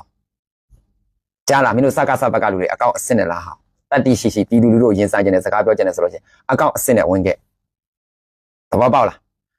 နော်သဘောပေါက်လားအဲ့ဒါဒါကျွန်တော်တို့ပြောချင်တယ်အဲ့တော့ပြည်သူလူထုကအဲ့လို train ပေးတာပေါ့နော်ဒီကိစ္စဒီလိုရှိတယ်ဒီကိစ္စဒီလိုရှိရဆိုဟောအကောင့်တူတွေကအကောင့်တူနေရတော့ပေါ့ဘာဖြစ်လို့အကောင့်စစ်တွေတက်ဝင်လာမလဲဟုတ်ပါအဲ့တော့အကြမ်းဖက်စစ်ကောင်စီတွေဘက်ကအမြဲတမ်းနောက်ကျောကိုထားနေလဲထိုးတက်တယ်ဆိုတော့သူတို့အောက်ခြေစစ်သားတွေနားလဲသွားပြီပြီးတော့အောက်ခြေစစ်သားတွေကိုထိုးကျွေးတယ်နော်နောက်ဗိုလ်ချုပ်တွေတိုင်းမှုတွေကိုထိုးကျွေးတယ်ပြီးတော့အဲ့ကလင်ကချစ်တွေနဲ့သူတို့ပြန်လုံမယ်ပြီးတော့အခုစားအတွက်ကိုအခုသူတို့တေးတန်နေပါပြီးတယ်ဆိုတော့သူတို့အယောင်ပြလွှဲနေတာသဘောပေါက်လားတချို့ကအဲ့ဒါအရသာခံပြီးတော့မှလူမှုကွန်ရက်ပေါ်မှာအရန်ကြိုက်နေကြတာကဲတေးတန်ပေးမယ်ဆိုလို့ရှိရင်တတိရှိချပြလိုက်လေတကယ်တေးတန်ပေးပြလိုက်လေလောက်ပြလေသဘောပေါက်လားတေးတန်ပေးတယ်လို့ပြောလို့ရှိရင်ဒါ dimension ခေါ်လိုက်တေးတန်ပေးတယ်ဆိုလို့ရှိရင်တော့အများကြီးနဲ့မြန်မာရုံးမြတန်းကြနေတေးတန်တကယ်ပေးကြတဲ့ဟာကိုပြလိုက်သဘောပေါက်လားမသိသူတို့အကြမ်းဖက်စစ်ကောင်စီတွေဘက်ကနေပေါ်မှာတရားမျှတမှုတကယ်လုပ်ကြတယ်ဆိုတေးတန်ပေးရဆိုအတန်ပဲဟစ်တာလေပြီးလို့ရှိရင်အဲ့ဒါသူတို့ဖမ်းချုပ်တဲ့နေရာတွေမှာအမလေးအစားတော့ကောင်းအောင်မပြက်ဟိုဥပုပ်ညိုတိုက်ခဲ့တဲ့လူတော်မှစဉ်းစားကြည့်မိဘူးတွေပါကြီးတိုက်တာတွေမပြတ်အကုန်လုံးပေးတာကိုရမှာတို့ကအကုန်လုံးပေးပြီးသားကိုရမှာတို့တွေကအကုန်လုံးပေးပြီးသားနော်အကြမ်းမဲ့စစ်ကောင်စီတကူကြီးထွားလာအောင်လုပ်ပေးတဲ့လုပ်ငန်းတွေတော်တော်များများမူရစေဝါလုပ်ငန်းတွေများတယ်ငွေမဲခွာချမှုတွေများတယ်မင်းအောင်လှိုင်ရဲ့ကြောဝချမ်းသာလာမှုတွေဘလို့ရှိတယ်ဆိုတဲ့အရာတွေအားလုံးကိုခင်ဗျားတို့စကားစားဘက်မှာတတိရှိတဲ့သူစစ်ခုံရုံတင်ပြီးတော့စစ်လိုက်ပါလားစစ်ရဲလားမေးမယ်လေဟုတ်ပြည်သူလူထုကပါဇက်ပိတ်နေလို့မရဘူးနော်ဒီအချိန်မှာကျွန်တော်တို့ပြည်သူလူထုကပါဇက်ဖွင့်ရမယ်အကာလဖြစ်တယ်ကျွန်တော်တို့ပြည်သူလူထုကပါဇက်မပိတ်နဲ့ပြောရမယ်ဆိုရမယ်ဒီကိစ္စတွေပြောရမယ်ဆိုရမယ်ကိုမြန်မာနိုင်ငံကိုတန်ဖိုးထားတယ်ကိုတိုင်းသားတွေကိုတန်ဖိုးထားတယ်ကိုမျိုးဆက်တွေကိုတန်ဖိုးထားဆိုကျွန်တော်တို့မြန်မာပြည်သူပြည်သားတွေအားလုံးပါဇက်ကိုမပိတ်ထားနဲ့ဖွင့်တိုင်းနယ်ပြည်နယ်14ခုလုံးအတွက်တရားမျှတမှုကိုပြောရမယ်ဆိုလို့ကျင်တာပြောရမယ်နော်ကျွန်တော်တို့ရဲ့ဘဝတွေမှာကျွန်တော်တို့ပြည်သူလူထုရဲ့ဘဝတွေမှာအကြမ်းဖက်စစ်ကောင်စီနဲ့ပတ်သက်တဲ့ကျေးဇူးတရားဘာတပြားတစ်ချက်မှမရှိခဲ့တာမိဘညီကိုမနော်ဘာတပြားတစ်ချက်မှမရှိခဲ့ဘူးအဲ့အတွက်ကြောင့်ကျွန်တော်တို့တွေအားလုံးကိုယ်နိုင်ငံကိုချစ်တယ်ကိုပြည်ကိုချစ်တယ်ကိုမျိုးကိုရကိုဒေတာကိုချစ်တယ်ဆိုစကားစားနဲ့လုံးဝမပေါင်းမိစေစကားစားသည်တေတွင်းကိုခေါ်သွားတာသူနဲ့သူတေဖို့အတွက်ခင်ဗျားတို့ခေါ်သွားတာနော်အခုကြည့်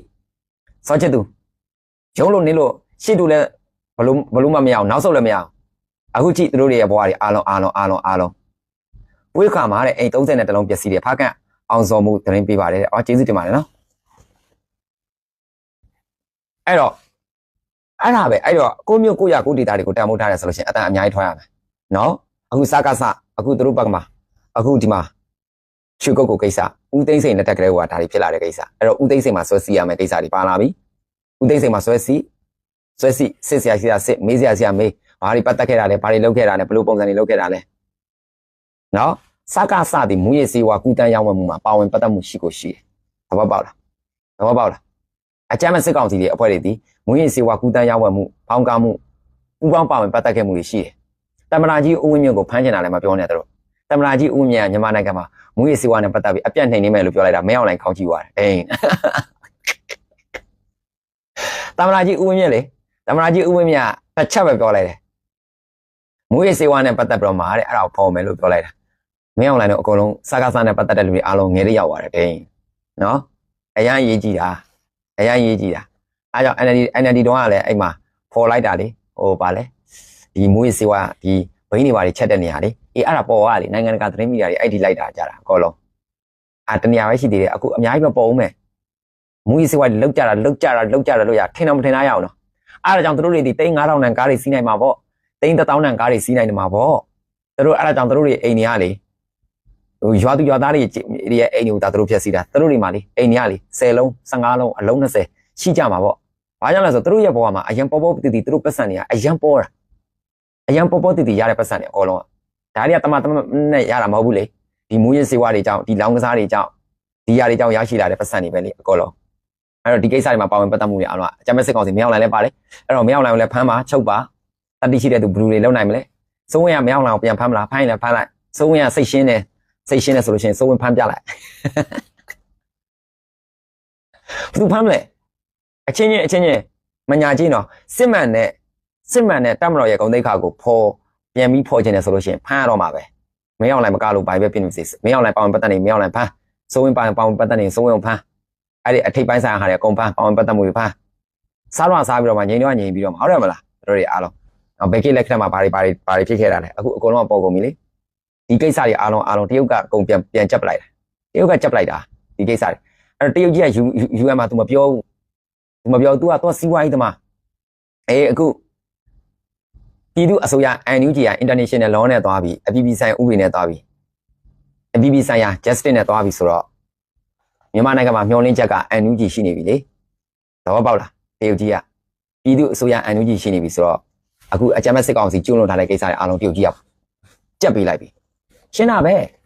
သဘောပေါက်လားအဲ့ဒါကြောင့် NUG ကလည်းတရုတ်ကိုတန်တမာကြီးရမှာလုံးဝတိတိကျကျပေါင်းထားတာသဘောတော့ပါအဲ့ကြောင့်အကြမ်းဖက်စစ်ကောင်စီတွေဒီဘာကျူးလွန်ထားရတယ်လဲဘလို့ကျူးလွန်ထားလဲကျွန်တော်တို့မြန်မာနိုင်ငံသားတိတ်မမှတ်တတ်ဘူး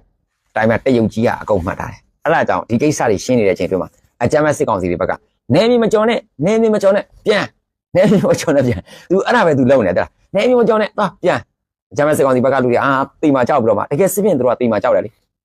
ေတိမ်မာကြောက်ပြီးတော့မှသူကနေမီကျော်ဖို့အတွက်ကိုတရုတ်ပြည်ဘက်ကိုကူဖို့အတွက်လှုပ်လာတယ်နေမီမကျော်နဲ့ပြန်ဆိုတရုတ်ကြီးကသူတို့ပြန်ပြီးတော့မှပို့ပေးတယ်အဲ့ဒါကိုကျွန်တော်တို့တွေအားလုံးသဘောပေါက်တရုတ်ကြီးကအကုန်ပြန်လန့်နေပြီအဲ့တော့မြန်မာနိုင်ငံမှာမျောလင့်ခြင်းဟာပြည်သူအစိုးရရှိတယ်မြန်မာနိုင်ငံကိုအခုနေမြေစိုးမှုကိုလည်းလှုပ်လာနိုင်တယ်တကယ်လည်းထိထိမိမိတိုက်ပြလာနိုင်တယ်တကယ်ကိုလည်းစွမ်းဆောင်ရည်ကပြေဝလာနိုင်အဲ့ဒီတော့တရုတ်ကြီးကသူစီးပွားရေးပဲကြည့်တာလေဒါပဲအဲ့တော့ခမ်းမှာအကြီးကျယ်ပဲအဲ့တော့စကားဆိုင်ရဲ့ထိပ်ပိုင်းဆိုင်မှာအခုပါဝင်ပတ်သက်တဲ့သူတွေအားလုံးခမ်းမယ်အာနာယူတဲ့မင်းအောင်လိုင်းလဲမကြောက်ဘူးဒီပုံစံနဲ့ဆိုဖမ်းခံရလိမ့်မယ်အခုအာနာယူတဲ့မင်းအောင်လိုင်းလဲဒီပုံစံနဲ့ဖမ်းခံရလိမ့်မယ်သဘောပေါက်လာပြီထင်တယ်ဒီလောက်ဆိုသူတို့စကားစားဘက်ကလူတွေသဘောပေါက်လာပါပြီနော်ဒီလောက်ဆိုသူတို့စကားစားဘက်ကလူတွေအာနာဒီနိုင်ငံရေးထဲမှာဝင်စွတ်ပတ်တယ်လားမစွတ်ပတ်တင်ဘူးလားသူတို့ဘက်ကတော်တော်သဘောပေါက်တင်နေပြီဝင်စွတ်ပတ်တယ်လားမစွတ်ပတ်တင်ဘူးလားဆိုတော့သူတို့သဘောပေါက်နေပြီပြီးတော့သူတို့ဘာလုပ်ရမလဲဆိုတဲ့အရာတွေသဘောပေါက်တယ်နေပြီအဲ့တော့မင်းတို့အကြမ်းဖက်စစ်ကောင်စီတွေဘက်ကလေအများကြီးလေ့လာဖို့အတွက်လိုအပ်တယ်မင်းတို့အကြမ်းဖက်စစ်ကောင်စီကိုထောက်ခံကြရတယ်အကြမ်းဖက်စစ်ကောင်စီကိုအားပေးကြတယ်ဘယ်လိုအုံနောက်တွေနဲ့အားပေးကြလဲဘယ်လိုအုံနောက်တွေနဲ့အားပေးရလဲဘယ်လိုပုံစံတွေနဲ့အားပေးရလဲနော်အမျိုးသားတွေကအခုဒီအကြမ်းဖက်စစ်ကောင်စီနဲ့ပတ်သက်ပြီးတော့မကြိုက်ဘူးလက်မခံဘူးဘာကြောင့်လဲမြန်မာနိုင်ငံမှာမူရစ်စေဝါကိစ္စနဲ့ပတ်သက်ပြီးပါဝင်ပတ်သက်နေတယ်မြန်မာနိုင်ငံမှာမူရစ်စေဝါနဲ့ပတ်သက်ပြီးပါဝင်ပူးပေါင်းနေတယ်မြန်မာနိုင်ငံမှာမူရစ်စေဝါကိစ္စနဲ့ပတ်သက်ပြီးတော့ကုန်သွယ်မှုတွေမှာပါဝင်ပတ်သက်ပြီးတော့လက်စားမှုတွေရှိနေတယ်အားကြောင့်မင်းတို့အကြမ်းဖက်စစ်ကောင်စီကိုမကြိုက်တာဒါပဲရှင်းလားမသိဘူးလက်အရန်စားလုံးလို့မကြိုက်တာ ဘောပေါက်လားမသိဘူးမင်းတို့အကြမ်းမဲ့စစ်ကောင်စီကိုပြည်သူလူထုကလုံးဝမကြိုက်ဘူးလက်အရန်စားလို့တက်မတော်အလုပ်ကတက်မတော်အလုပ်မလုပ်ဘူးငွေစေဝါမှုတွေမှာပါဝင်ပတ်သက်မှုရှိနေတယ်အခုကြားကြလုပ်ငန်းတွေမှာပါဝင်ပတ်သက်မှုတွေရှိနေတယ်နောက်သူများနိုင်ငံကလူရှိနေတဲ့ဝန်ထမ်းပြည်တွေကိုမြန်မာနိုင်ငံမှာနေရာပြီးပြီးတော့မင်းတို့ကစီးပွားရေးလုပ်စားတယ်ပေါင်းစားကြတယ်ပေါင်းကြံကြတယ်မင်းတို့ကစားရရင်ခြေနဲ့ရော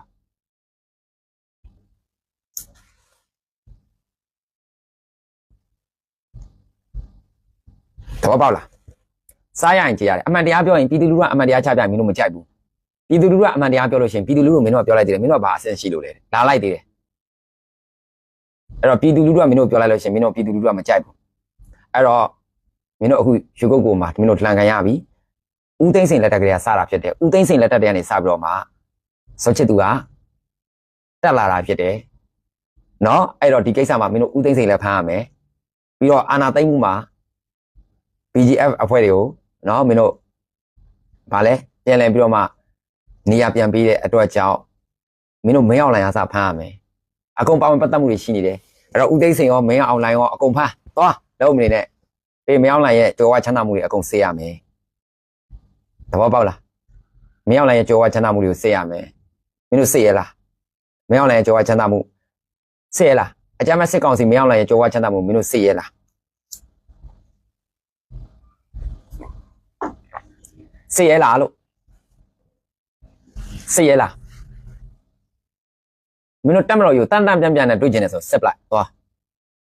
းမင်းတို့တက်မတော်ယူတန်တန်ပြန်ပြန်နဲ့တွေးကျင်နေဆိုလို့ရှိရင်စစ်ပလိုက်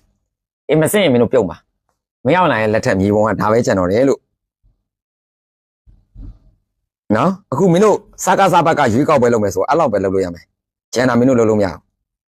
သဘောပေါက်လားဒါကမင်းအောင်လိုင်လက်ထက်မြန်မာနိုင်ငံမြေပုံမြန်မာနိုင်ငံမြေပုံကဒီလိုကျွန်တော်တို့ငငယ်တော့ဆွဲတဲ့အတိုင်းမဟုတ်တော့မင်းအောင်လိုင်လက်ထက်မှာဒီလိုပဲဖြစ်သွားပြီမင်းအောင်လိုင်လက်ထက်မှာမြန်မာနိုင်ငံမြေပုံကမန္တလေးပါမယ်ရှမ်းတောင်ပါမယ်မကွေးရယ်ပဲခူးရယ်ရှမ်းကုန်းရယ်ရန်ကုန်တောင်တဝက်ပဲပါမယ်အေးရောက်ရယ်နောက်မွန်ပြည်နယ်ဒီနားတဝက်ပါမယ်ဒါပဲအဲ့ဒါမြန်မာနိုင်ငံမြေပုံနော်အကြမ်းမဲ့စစ်ကောင်စီမင်းအောင်လိုင်ရဲ့လက်ထက်မြန်မာနိုင်ငံမြေပုံကဒါပဲ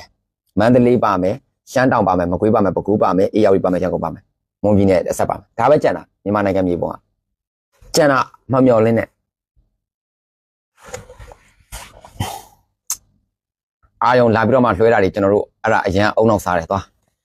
းကြံအာယုံလာမလွှဲနဲ့အာယုံလာမလွှဲနဲ့အခုဒီကိစ္စကအရန်အရေးကြီးတယ်အခုစောချစ်သူနဲ့ဒီအကြမ်းမဲ့စစ်ကောင်စီတို့နဲ့ညီးနေတဲ့ကိစ္စအရန်အရေးကြီးတယ်သဘောပေါက်လားပြီးတော့အခုအကြမ်းမဲ့စစ်ကောင်စီနဲ့မြေစိုးမိုးမှုဘယ်လောက်ပဲရထားတယ်ဆိုတာအရန်အရေးကြီးတယ်သဘောပေါက်လားသဘောပေါက်လားသဘောပေါက်လားဒီအချိန်ကြီးကျွန်တော်တို့ကဒီကိစ္စကိုစိတ်မဝင်စားဘူးဆိုလို့ရှိရင်ကျွန်တော်တို့ကခံရမှာရှင်းပြနေတယ်ကြောက်မရောက်လိုက်လက်ထက်သူတို့ရွေးကောက်ပွဲလုပ်ရင်ဒီနေရာပဲရမယ်မန္တလေးမကွေးပဲခူးရန်ကုန်အေးရဝတီရှမ်းတောင်မွန်ပြည်နယ်ဒါပဲအေးကျန်တဲ့ပြည်နယ်တော့လာမလုံးနဲ့ကျန်တဲ့ပြည်နယ်အားလုံးက EAOS တင်းနဲ့ပြည်သူ့ကာကွယ်တိုင်ရင်တပ်ဖွဲ့တွေအကုန်လုံးကနေရာယူမယ်စုံမှုမယ်လာမလုံးနဲ့သွားမပေးဘူးမင်းတို့လှုပ်ထားတဲ့ကိစ္စမင်းတို့ရှင်းအခုမြန်မာနိုင်ငံမြေပုံဒါပဲကြံတယ်အမင်းတို့အကြမ်းမဲ့စစ်ကောင်စီနဲ့ပတ်သက်တဲ့မြေပုံဒါပဲရှိတော့တာဒီမှာကြည့်ဒါပဲရှိတော့တာ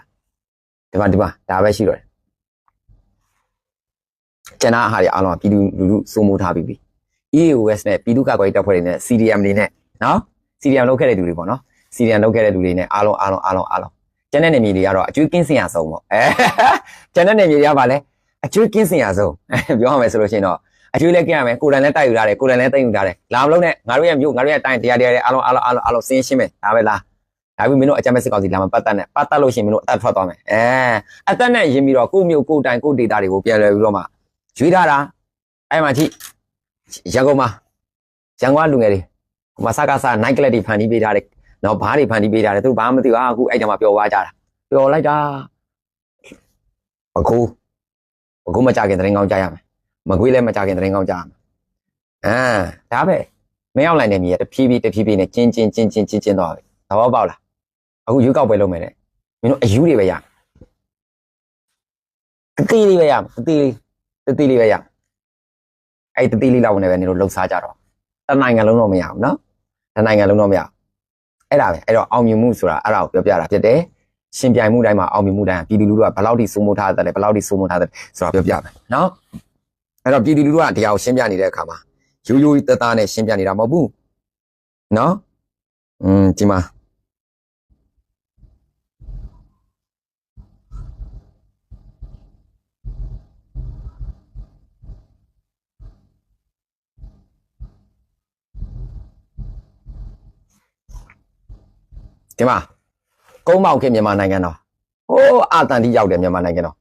်နေမီရဲ့ကျေသလားမမီနဲ့ဒါကုန်းမောက်ခင်မြန်မာနိုင်ငံတော်အပြည့်ပဲအားလုံးလွတ်လပ်ရပြီးတဲ့နောက်မှာမြန်မာနိုင်ငံတော်အဲ့ဒါလည်းပြည့်တယ်ဒါပေမဲ့အဲ့ဒါတော့မှတချို့နေမြေတွေနည်းနည်းပါသွားသေးတယ်အခုမရောက်နိုင်ခင်မြန်မာနိုင်ငံတော်ဒီမှာဒါပဲကြံတော့တယ်မရောက်နိုင်ခင်မြန်မာနိုင်ငံတော်ကျန်တာလေးလာမမျော်လင်းနဲ့တော့ခေါင်းကြီးတို့မမျော်လင်းနဲ့တော့ဒါမရောက်နိုင်ခင်မြန်မာနိုင်ငံတော်ဒါပဲကြံတော့တယ်တနေ့နိုင်တိုင်းလည်းမပေးဘူးတနေ့နိုင်တိုင်းပြည်သူပြည်သားမေးကြည့်ဒဝဲတွေပိတ်တယ်မင်းတို့ပေးမလားမပေးဘူးမမျော်လင်းနဲ့သွားကင်းကြီးနဲ့ပို့စုမပေးဘူးသဘောပေါက်လားအခုစောချစ်သူကသူနဲ့မရောက်နိုင်တဲ့ဖြစ်ပျက်တဲ့ကိစ္စကိုရှင်းမရှင်းနိုင်မြောက်ရည်ကနေမောင်းထုတ်မှာသဘောပေါက်လားအခုမရောက်နိုင်တဲ့စောချစ်သူနဲ့ကိစ္စကိုရှင်းမရှင်းနိုင်လို့ရှိရင်မြောက်ရည်ကနေအကုန်လုံးမောင်းထုတ်မှာဥမာဝယ်ခန်းသူမြောက်ရည်တဲ့မှာကင်းမျိုးသားတွေကထိုင်ကင်းမျိုးသား EOS တွေကသွားထိုင်ထားပြီးသွားပြီ AC ပဲသဘောပေါက်လားသဘောပေါက်လားမသိဘူးနော် AC အဲ့လိုမျိုးမရောက်နိုင်တဲ့အခုစကားဆိုင်နဲ့ရှုပ်ထားတဲ့ကိစ္စတွေရွှေကုတ်ကိုရှုပ်ထားတဲ့ကိစ္စတွေကိုစောချစ်သူရှင်းမရှင်းလို့ရှိရင်အကုန်လုံးမောင်းထုတ်ခံရလိမ့်မယ်သဘောတော့ပါဒီပွဲအရန်ကောင်းတယ်အရန်ကောင်းတယ်အဲ့တော့တချို့သောအရာတွေကကျွန်တော်တို့ဖြစ်ချင်တာတွေမဖြစ်သေးဘူးဆိုတာအချိန်ကာလတစ်ခုကိုစောင့်နေရတယ်ကျွန်တော်တို့ဖြစ်ချင်တာတွေမဖြစ်ဘူးဆိုတာအချိန်ကာလတစ်ခုကိုစောင့်နေအခုဆိုလို့ရှိရင်အချိန်တန်လာပြီဒါဆိုလို့ရှိရင်အေးရှားအဆင့်ကနေတော့မှဒါတရားဆွဲလာပြီလေအေးရှားအဆင့်ကနေလိုက်ပြီးတော့ထောက်ချက်ကပ်ဝင်လာပြီလေကျွန်တော်ပြောသားပဲနော်အာဆီယံအဆင့်နေနဲ့ဒီအကြမ်းဖက်စစ်ကောင်စီတွေကရှင်းရမှာပါလို့ကျွန်တော်ပြောတယ်နော်ဒီအာဆီယံအဆင့်မှာဆိုလို့ရှိရင်အာဆီယံမှာအာဆီယံဖိုရမ်အတင်းကအကြမ်းဖက်စစ်ကောင်စီအဖွဲ့တွေလုပ်ပြီးသားအကြမ်းဖက်ဆိုတာလူအသက်ကိုပဲတတ်တာတွေမဟုတ်ဘူးသူတို့မှဒူးဆိုင်ခိုးဒူးဆိုင်အကြမ်းဖက်မှုငွေစီဝါရောင်းဝယ်မှုငွေစီဝါကူတန်းမှုလောင်းကစားမှုအကုန်ပါတယ်အကြမ်းဖက်စစ်ကောင်စီအကုန်လုပ်တာအဲ့ဒါကြောင့်ကျွန်တော်ပြောတာပေါ့စောချစ်သူက international သတင်းထောက်တွေအကုန်လုံးခေါ်ပြီးတော့မှယူကုတ်ကူမျိုးတွေမြောက်တွေမျိုးနဲ့ပတ်သက်တဲ့ဟာတွေအားလုံးသတင်းစာရှင်းလင်းပွဲလောက်ခိုင်းကြည့်လိုက်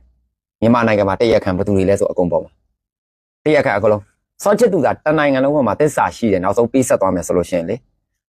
international သတင်းထောက်တွေအကုန်ခေါ်လိုက်ပြီးတော့မှတခါလဲအဲ့ဒီမှာဒီကိစ္စတွေမှာဘသူ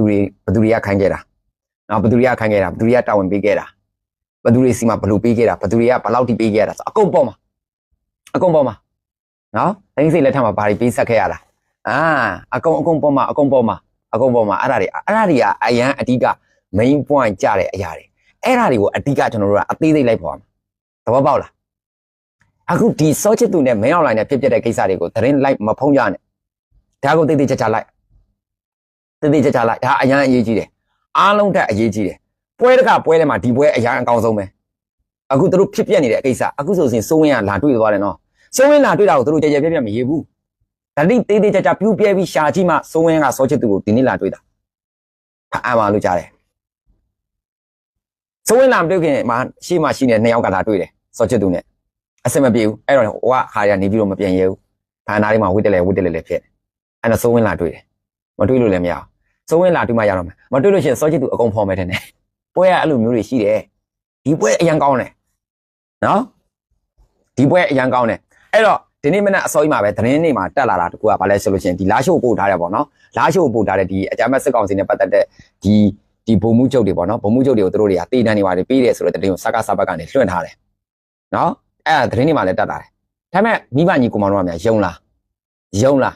အကြမ်းဖက်စစ်ကောင်စီတွေဘက်ကလေအခုဒီလောက်ကိုင်းမှာဖြစ်ပျက်တဲ့ကိစ္စတွေဆိုလို့ရှိရင်တို့ကိုယ်တိုင်ညှိထားတာဒီကိစ္စတွေတို့ကိုယ်တိုင်ညှိထားတာတို့ကိုယ်တိုင်ဒီຢာတွေကိစ္စတွေလက်နက်ချဖို့တို့ကိုယ်တိုင်အကုန်လုံးညှိထားတာတို့ကိုယ်တိုင်ညှိပြီးတော့မှတို့ရဲ့ဥဆောင်မှုအောက်မှာဒီဘုံမှုချုပ်တွေကအကုန်လုံးလောက်ရတာပြီးလည်းပြီးတော့ဒီဘုံမှုချုပ်တွေအားလုံးကိုတည်တံတို့ကိုယ်တိုင်ပြန်ပေးတယ်ယူနေလားမသိဘူးကြက်ကောပြေးရလားမသိဘူးပြောပြချင်တာတကူကနော်ကျွန်တော်တော့စလိုက်တယ်ဟဲ့အောင်မင်းတို့ကောင်းနေလို့ဗာလဲနောက်ကနေပြီးတော့မှမင်းတို့လာရှုပ်ပြန်တဲ့ကောင်းတွေဟာကားအကြီးတွေရှယ်ပဲလို့မင်းတို့ကားအကြီးတွေရစားမင်းတို့ယူသွားတာလို့ကားကောင်းစားတွေကမင်းတို့ယူသွားကျွန်တော်တော့စလိုက်တယ်သဘောပေါက်လားမသိဘူးကျွန်တော်စလိုက်တယ်မင်းတို့ဒီလောက်ကနေပြီးတော့မင်းတို့လာရှုပ်ဘက်ကိုမင်းတို့ဆင်းသွားတဲ့ကောင်းတွေမင်းတို့ကားအကောင်းစားတွေလို့သူတို့အဘအတွက်ဆိုသူတို့ပြီးဆက်ရတယ်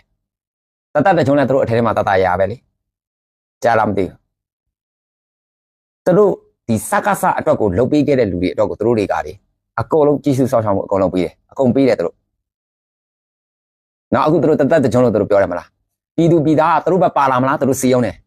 ဒီလိုမျိုးတက်တက်ကြုံပေါ့နော်ဒီစကားစားနဲ့ပတ်သက်တဲ့ဒီဘုံမှုချုပ်တွေလောက်ကန်ဟာတွေကိုတက်တက်ကြုံချပြလိုက်လို့မင်းအောင်လိုင်းတော်လိုက်တာစိုးဝင်းတော်လိုက်တာစကားစားတော်လိုက်တာဆိုတော့ပြည်သူလူထုချင်းမထောမှန်သူအတန်များထွက်လာမလားပေါ့ကွယ်သူတို့ဘက်ကမင်းများအတန်များရလာမလားဆိုတဲ့အတန်လေးကိုသူတို့ကြားနေတာ no sorry ဥက္ကိုနီကိုတတ်ခဲ့တဲ့သူတော်မှသူတို့တွေကပြန်လဲလွန်ငင်းခွင့်နေနဲ့တူသူတို့လုတ်ပေးတဲ့အကွက်တွေအများကြီးရှိတယ်သဘောပေါက်လာ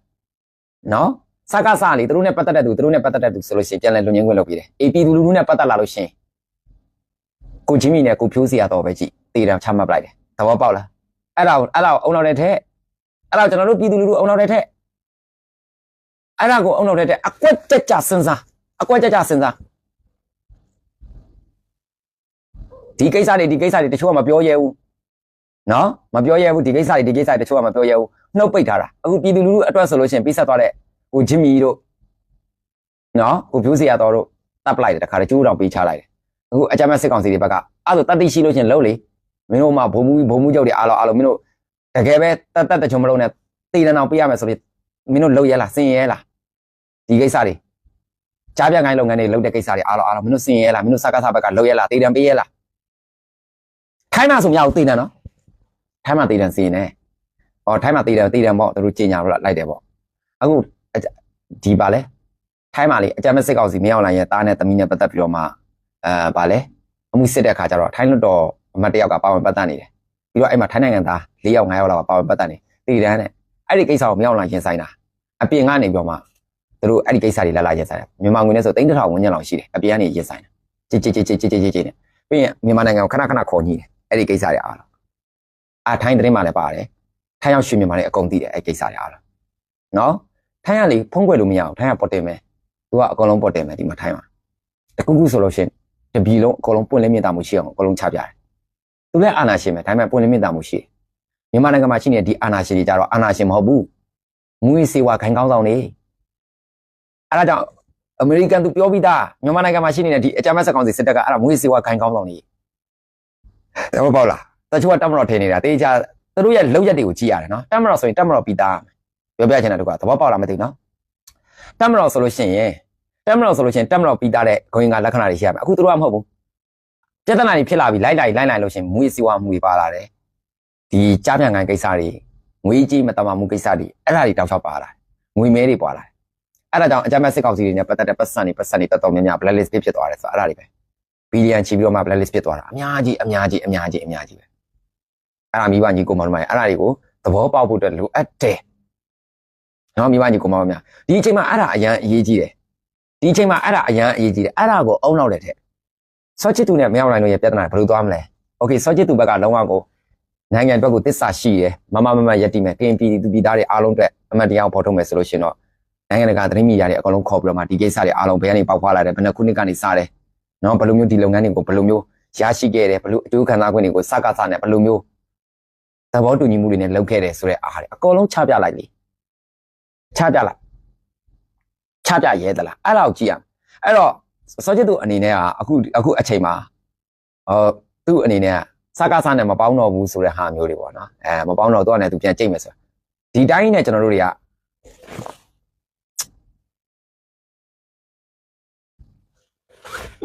သူများလိုက်ကပြဿနာတွေဒီထဲမှာလာမရင်းနဲ့နော်ကျွန်တော်တို့ကအဲ့လိုမျိုးတွေမှာပါတာမဟုတ်မရင်းနဲ့ဒီမှာကျွန်တော်တို့အာယုံလွဲပြောင်းမှုတွေလာမလုံးနဲ့ဘာလို့ဆိုတော့ဒီအကြောင်းတရားတွေကိုကျွန်တော်တို့ပြောရတဲ့အခါမှာခုနှစ်တွေတက်ဂရစ်တွေဘယ်သူရဲ့လက်ထက်တွေအကုန်ပြန်လည်ရတာလေးလာရတယ်ပြန်သုံးသပ်ရတယ်အခုဆိုလို့ရှိရင်ဒါဆိုလို့ရှိရင်ဒီ2010ကိစ္စတွေပြောရတော့မယ်လေ2010ကိစ္စဆိုလို့ရှိရင်ဒါဘယ်သူလက်ထက်လဲဦးသိန်းစိန်လက်ထက်โอเคစောချစ်သူအလုပ်ကွက်တွေရလာတဲ့ပို့ပြီးလုပ်ကွက်တွေရလာပြောမှအများကြီးသူအောင်မြင်မှုရလာတာဘယ်သူလက်ထက်လဲအဲ့ဒါတွေကျွန်တော်တို့ကအုံနောက်ထက်မှာပြန်လိုက်ရတယ်ပြန်လေးလာရတယ်အချက်လက်တွေပြန်စုဆောင်းရတယ်အဲ့ဒါမျိုးအခုကျွန်တော်တို့ online မှာဖြစ်ပြနေတဲ့ပြဿနာတွေကဒီလိုမျိုးအကျိုးကျေးဇူးတရားဖြစ်ပေးမှာမဟုတ်ဘူးသဘောပေါက်လားကျွန်တော်တို့ကဒီကိစ္စတွေကိုအမြင့်ဆွဲထုတ်နိုင်မှကျန်တဲ့ကိစ္စတွေအားလုံးပြေလည်သွားမှာဒါကြီးကိုဒီဟာကြီးတွေကိုအမြင့်ဆွဲလုပ်နိုင်မှဒီမတရားမှုတွေဒီလောင်ကစားမှုတွေဒီမူးယစ်ဆေးဝါးမှုတွေပါဝင်ပတ်သက်နေတဲ့အကြမ်းဖက်စစ်ကောင်စီနဲ့လောက်ရက်တွေအားလုံးပါဝင်ပတ်သက်မှုတွေအားလုံးကိုမြေလည်နိုင်မှငယ်မီဒီယာတန်ရှင်းမှုဖြစ်သွားမှာပြီးရင်ဒီကိစ္စတွေအားလုံးကကင်ပြည်နယ်ရဲ့ဂုဏ်သိက္ခာတွေအများကြီးပါနေတယ်သဘောပေါက်လားရွှေကုတ်ကိုလို့ပြောတော့ညာလည်းပဲကင်ပြည်နယ်ရဲ့ဂုဏ်သိက္ခာတွေအများကြီးပါနေအဲ့အတွက်ကြောင့်ဘူစောချစ်သူအနေနဲ့တကယ်ပဲအကြမ်းဖက်စစ်ကောင်စီကိုလုံးဝကိုမပေါင်းတော့ဘူးတကယ်ပဲတီးတီးတက်တက်ရပ်တည်တယ်ဆိုလို့ရှိရင် international သ သတင်းစာရှင်းလင်းပွဲတွေအကုန်လုံးလုပ်ရလိမ့်မယ်အေးမလုပ်ဘူးဟေ့ဆိုလို့ရှိရင်တော့ဒီကိစ္စတွေအားလုံးကကရင်ပြည်နယ်မှာရှိနေတဲ့တမျိုးသားလုံးအတွက်ကိုထိခိုက်မှုတွေနစ်နာမှုတွေဂုဏ်သိက္ခာတွေကြာဆင်းမှုတွေရှိတယ်နော်ဘာတွေလုပ်ခဲ့တာလဲဘလို့အယောစားတွေရှိခဲ့တာလဲအကြမ်းမဲ့စစ်ကောင်စီနဲ့ဘလို့ပတ်သက်မှုတွေရှိခဲ့တာလဲဘာတွေလုပ်ထားလဲဘလို့အယောစားတွေလဲဘလို့လိုက်ပေးလက်ယူတွေဘာတွေရှိခဲ့လဲအကုန်ပေါ်ရမယ်မင်းအွန်လိုင်းနဲ့ပတ်သက်ပြီးဘာတွေလုပ်ခဲ့တယ်လဲဦးသိန်းစိန်နဲ့ပတ်သက်ပြီးဘာတွေလုပ်ခဲ့တယ်လဲပြီးတော့အကြမ်းမဲ့စစ်ကောင်စီတွေနဲ့ပတ်သက်တဲ့ဗိုလ်ချုပ်တွေတိုင်းမှုတွေဘယ်သူတွေနဲ့ဘလို့တွေအယောစားတွေရှိခဲ့တယ်လဲအဲ့ဒါတွေအကုန်ပေါ်ရမယ်ဒါစောချစ်သူလုပ်ပြရမယ်လို့ဒီရည်ကိုဖော်ရဲပြီးโอเคသတင်းစာရှင်းလင်းပွဲ international ကိုချပြရဲပြီးဆိုလို့ရှိရင်ပြင်ပြည်နယ်အတွက်လည်းကောင်းသွားမယ်တတိုင်းပြည်လုံးအတွက်လည်းကောင်းသွားမယ်စောချစ်သူရဲ့ဂုဏ်သိက္ခာလည်းပြန်တက်လာလိမ့်မယ်ပြောချင်တာတကွာမဟုတ်တကယ်ရက်တိပြီဆိုအဲ့လိုရက်တိပြလိုက်ဘာပဲဖြစ်ဖြစ်လေလူဆိုတာတဲ့မလားအကွက်တရားတော့ကင်ထားမှာပဲစောချစ်သူလည်းသူလည်းတကွက်ရွှေ့ထားမှာပဲမဟာလာတဲ့သူလည်းတကွက်တူရှင်းမှာပဲမဟာလာလည်းသူ့အနေနဲ့ပြန်တွေ့မယ်စောချစ်သူတော့ကိုသူလည်းတကွက်ပူရှင်းမှာပဲသူရွှေ့ကိုရွှေ့သူရွှေ့ကိုရွှေ့နေသူတို့အဲ့လိုဖြစ်နေကြတယ်ဒါပေမဲ့စိုးဝင်းလာတွေ့တယ်လို့ပြောတယ်ဒီနေ့လာတွေ့တယ်လို့တော့ပြောတယ်မူစိုးဝင်းလာတွေ့ပြီးတဲ့နောက်ပိုင်းမှာဘာမှတော့အတမထွက်လာသေးဘူးအဲ့ဒါကိုကျွန်တော်တို့ကစောင့်ကြည့်နေရတယ်အဲ့လိုမျိုးအဲ့တော့ဒီကိစ္စတွေအားလုံးသူတို့မပြောဘူးဆိုလို့ရှိရင်လည်းနေမီကန်တွေကအတိဆုံးပဲဟုတ်တယ်မလားကရင်ပြည်နယ်မှာရှိနေတဲ့ကျွန်တော်တို့ကရင်အမျိုးသားအဖွဲ့အစည်းတွေအကောင်လုံးဒီကိစ္စအကုန်သိတယ်မသိဘူးဆိုတော့မဖြစ်စေရမရှိဘူးကရင်ပြည်နယ်မှာရှိနေတဲ့အဖွဲ့အစည်းတွေအကောင်လုံးဒီကိစ္စနော်ရွှေကုတ်ကိုဘယ်လိုပေါ်လာတာရွှေကုတ်ကိုရဲ့တမိုင်းရွှေကုတ်ကိုနဲ့ပတ်သက်ပြီးတော့ဘယ်လိုပတ်သက်မှုတွေရှိခဲ့တာဘာတွေလုပ်ခဲ့တာဘာစီးပွားရေးတွေကရင်ပြည်နယ်မှာရှိနေတဲ့အဖွဲ့အစည်းတွေအကောင်လုံးသိတယ်အဲ့ဒီအတွက်နဲ့ပတ်သက်ပြီးတော့အဲ့ဒီဟာတွေနဲ့ပတ်သက်ပြီးတော့ဂုဏ်သိက္ခာတွေပြန်ဆယ်ဖို့အတွက်ဆိုလို့ရှိရင်တော့စောချစ်သူကိုကျွန်တော်အကြမ်းမဲ့စစ်ကောင်စီနဲ့ပြက်တယ်တေးကြတယ်ဆိုလို့ရှိရင်သတင်းစာရှင်းလင်းပွဲကောင်းကောင်းလုပ်ခိုင်းရမယ်အဲ့ဒီသတင်းစာရှင်းလင်းပွဲမြန်မာပြည်တွင်းတော့လုပ်လို့မရဘူးမြန်မာပြည်တွင်းတော့ဘာဖြစ်လဲသတင်းပြန်တတ်တယ်မြန်မာပြည်တွင်းမှာသတင်းနဲ့မရဘူးအဲ့ international ကိုချပြရအောင်ဘာလို့ဆိုတော့ဒီကိစ္စတွေအားလုံးတိုင်းပြည်ပြည်ကဘာတိဖြစ်နေတာလေပြောပြနော်တိုင်းပြည်ပြည်ကဘာတိဖြစ်နေတာဖြစ်တဲ့ကြောင့်အဲ့တော့နိုင်ငံတကာစံနှုန်း international language တွေရောနောက်ပြီးတော့မှအပြည်ပြည်ဆိုင်ရာနဲ့ပတ်သက်ပြီးတော့မှအကုန်လုံးသိလာအောင်ဒီဟာတွေအားလုံးကိုရှင်းလင်းပွဲတွေလုံးမှတာလဲအကောင်းဆုံးသောရှင်းလင်းမှုပွဲကြီးဖြစ်သွားလိမ့်မယ်အဲ့တော့နိုင်ငံကိုချစ်တယ်ကရင်ပြည်နယ်ကိုချစ်တယ်ကရင်အမျိုးသားတွေကိုလည်းချစ်တယ်တမိုးထားတယ်ဆိုလို့ရှိရင်စောချစ်သူအဲ့လိုမျိုးယက်တိပေးမှတာလဲအကုန်လုံးကစောချစ်သူတို့အပေါ်မှာအကောင်းပြည့်မြင်လာမှာမဟုတ်ဘူးဒီတိုင်းပဲဆိုလို့ရှိရင်တော့မမြင်သေးဘူးနော်မမြင်သေးဘူးပြီးတော့အခုလောက်ကိုက်မှာဒီလောင်ကစားမှုတွေနဲ့ပတ်သက်ပြီးတော့မှထားတာအဲ့ဒါအကြမ်းမဲ့စစ်ကောင်စီနဲ့ပတ်သက်တဲ့လူအရင်တော့နိုင်ငံခြားမှာတန်ပါလည်းမသိဘူးနော်တန်တောက်လာပါလားမသိဘူးအဲ့လိုမျိုးနေရာမှာပြုတ်ခဲ့တဲ့လူကိုအကြမ်းမဲ့စစ်ကောင်စီရဲ့လက်ထက်မှာနေရာပြန်ရလာတယ်အဲ့လောက်ကိုက်ဘက်မှာထားတယ်အဲ့တယောက်ကဟိုတလောကရှောသွားရလို့ကြားတယ်အဲ့တော့ဘယ်လူရှောတာလဲမသိဘူးစကားစဘက်ကပဲရှောလိုက်တာလားသူကသူရှောသွားလားဘယ်လိုလဲဘယ်သူပါတယ်ကျွန်တော်တို့မပြောတတ်ဘူးအဲ့လိုမျိုးကြီးတော့ရှိတယ်အကွက်တွေဒါဟိုတလောတော့ကြားတာပေါ့နော်မင်းအောင်လိုင်းနဲ့ပတ်သက်ပြီးတော့မှအခင်မင်းဆုံးအရင်ကြီးဆုံးသောလူတယောက်ရှောသွားတယ်ဆိုတာသတင်းတက်လာတာလေကြားမိသေးတယ်မလားပြန်သတိထားကြည့်အကောင်လုံးပြည်သူတွေပြန်သတိထားကြည့်အကြမ်းမဲ့စစ်ကောင်စီနဲ့အရင်ကြီးဆုံးသောလူတယောက်ရှောသွားတယ်ဆိုတဲ့ကိစ္စလေအဲ့ဒီကိစ္စပြီးတဲ့နောက်ပိုင်းမှာမှကျွန်တော်တို့လောက်ကန်ကိစ္စတွေကပေါ်လာတာနော်အကွက်ကြတွေးတေးကြတွေးတေးကြစီစစ်အဲ့ဒါကျွန်တော်တို့ပြည်သူလူထုတွေအားလုံးကဒီကိစ္စတွေအားလုံးကိုရှော့လို့မရဘူးအရောတွက်ပေးလို့လည်းမရဘူး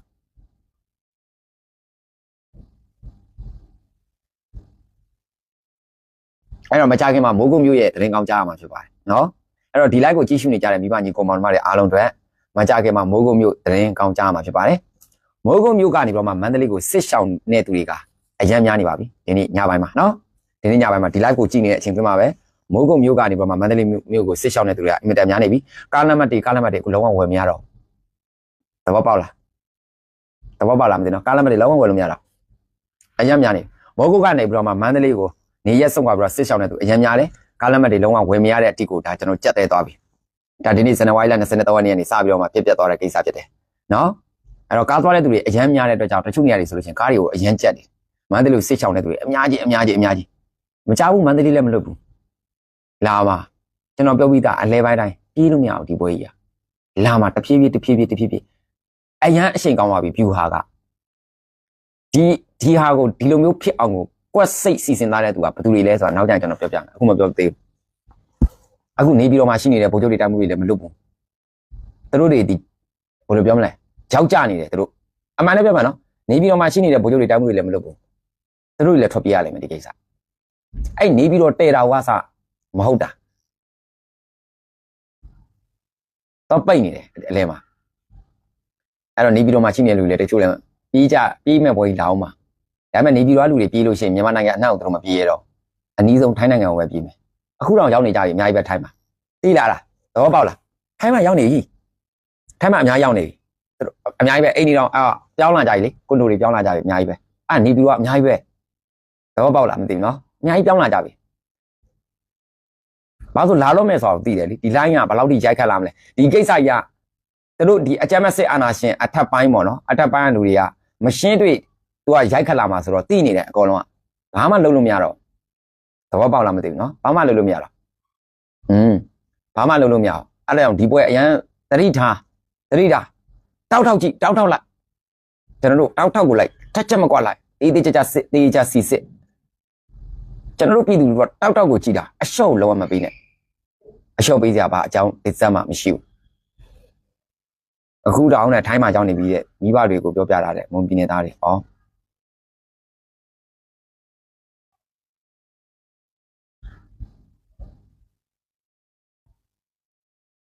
အဲ့တော့အဲ့ဒါလေးတွေဒါကျွန်တော်တို့ကသတိဝိရိယအထူးရှိစေချင်ပါတယ်အစစရအထူးသတိရှိပါအစစရကျွန်တော်တို့တွေအားလုံးကမအားကြပါနဲ့เนาะဒီဟာတွေကိုတောက်တောက်ကြည့်ပါဒီဟာတွေကိုတောက်တောက်ကြည့်ပြီးတော့မှကျွန်တော်တို့တွေအားလုံးကအစစရကြိုတင်ပြင်ဆင်ပါလို့ဒါကျွန်တော်တို့ပြောချင်ပါတယ်ပြီးတော့အကြမ်းဖက်စစ်ကောင်စီရဲ့လက်အောက်မှာရှိနေတဲ့လူတွေအားလုံးလဲရှောင်ပါအောက်ကျစစ်သားတွေအဓိကရှောင်အောက်ကျစစ်သားတွေအဓိကလေးဘေးကင်းလုံခြုံတဲ့နေရာတွေကိုရွှေ့တာเนาะခုစစ်ထွက်တယ်မလားအဲ့ထွက်တဲ့နေရာမှာတခါလဲလက်နဲ့အပ်ပြီးအဲ့မှာတခါလဲနေလိုက်အောင်3လလောက်နေလိုက်နော်ကျွန်တော်ပြောချင်တာကစကားဆိုင်အောက်ချီမှာရှိနေတဲ့လူတွေ3လလောက်ကိုနေလိုက်3လလောက်ကိုကျွန်တော်တို့လက်နဲ့ချလိုက်အဲ့လိုနေလိုက်ပါလို့ဒါကျွန်တော်တို့ကတော့အကြံပြုချင်ပါတယ်နော်โอเค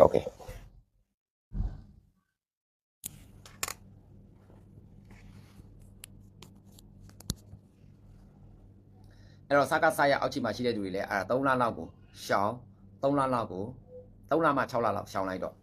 နော်ဒီရှည်တောင်းသွားတယ်မပြန်နဲ့တော့အဲ့ကိုသွားတဲ့နေရာမှာကင်ပြည်နယ်ဆိုရင်ကင်ပြည်နယ်မှာတခါလဲလက်နဲ့ချလက်နဲ့အဲ့ဒီမှာနေလိုက်6လတစ်နှစ်လောက်နေလိုက်အကောင်လုံးအဲ့လိုမျိုးနေငြိမ်သွားအောင်နေလိုက်နောက်ဆုံးအဲ့မှာနေပြည်တော်မှာကြံခဲ့တဲ့စကားတာထိပ်ပိုင်းဆိုင်ရာသူတို့ပြဿနာသူတို့ရှင်းလိုက်မယ်သူတို့ပဲရှင်းဖို့ကြံတာသူတို့ပြဿနာကိုသူတို့မရှင်းမဲ့နဲ့အဲ့လက်အောက်ငယ်သားတွေအကုန်ပေါ်မှာသူကခေါင်းတင်ပလိုက်တာသဘောပေါက်လားသူတို့ပြဿနာသူတို့မရှင်းမဲ့နဲ့သူတို့ရှုပ်ခဲ့တဲ့ပြဿနာတွေသူတို့လက်စားခဲ့တဲ့ပြဿနာတွေသူတို့လက်စားခဲ့တဲ့ပြဿနာတွေသူတို့မရှင်းဘူးသူတို့ရှုပ်ခဲ့တဲ့ပြဿနာတွေကိုသူတို့မရှင်းဘူးလက်အောက်ငယ်သားတွေပေါ်မှာအကုန်ပုံတာဒီပြဿနာတွေအကုန်လုံးပုံပေးတာပုံပေးနဲ့အမှလက်အောက်ငယ်သားတွေအကုန်လုံးအဲ့ထဲမှာဝဲတက်လဲဖြစ်တာ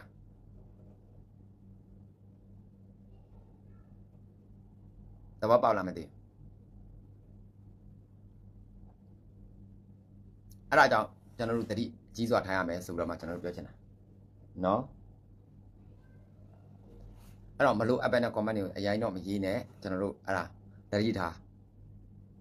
းနော်ဝဲတက်လဲ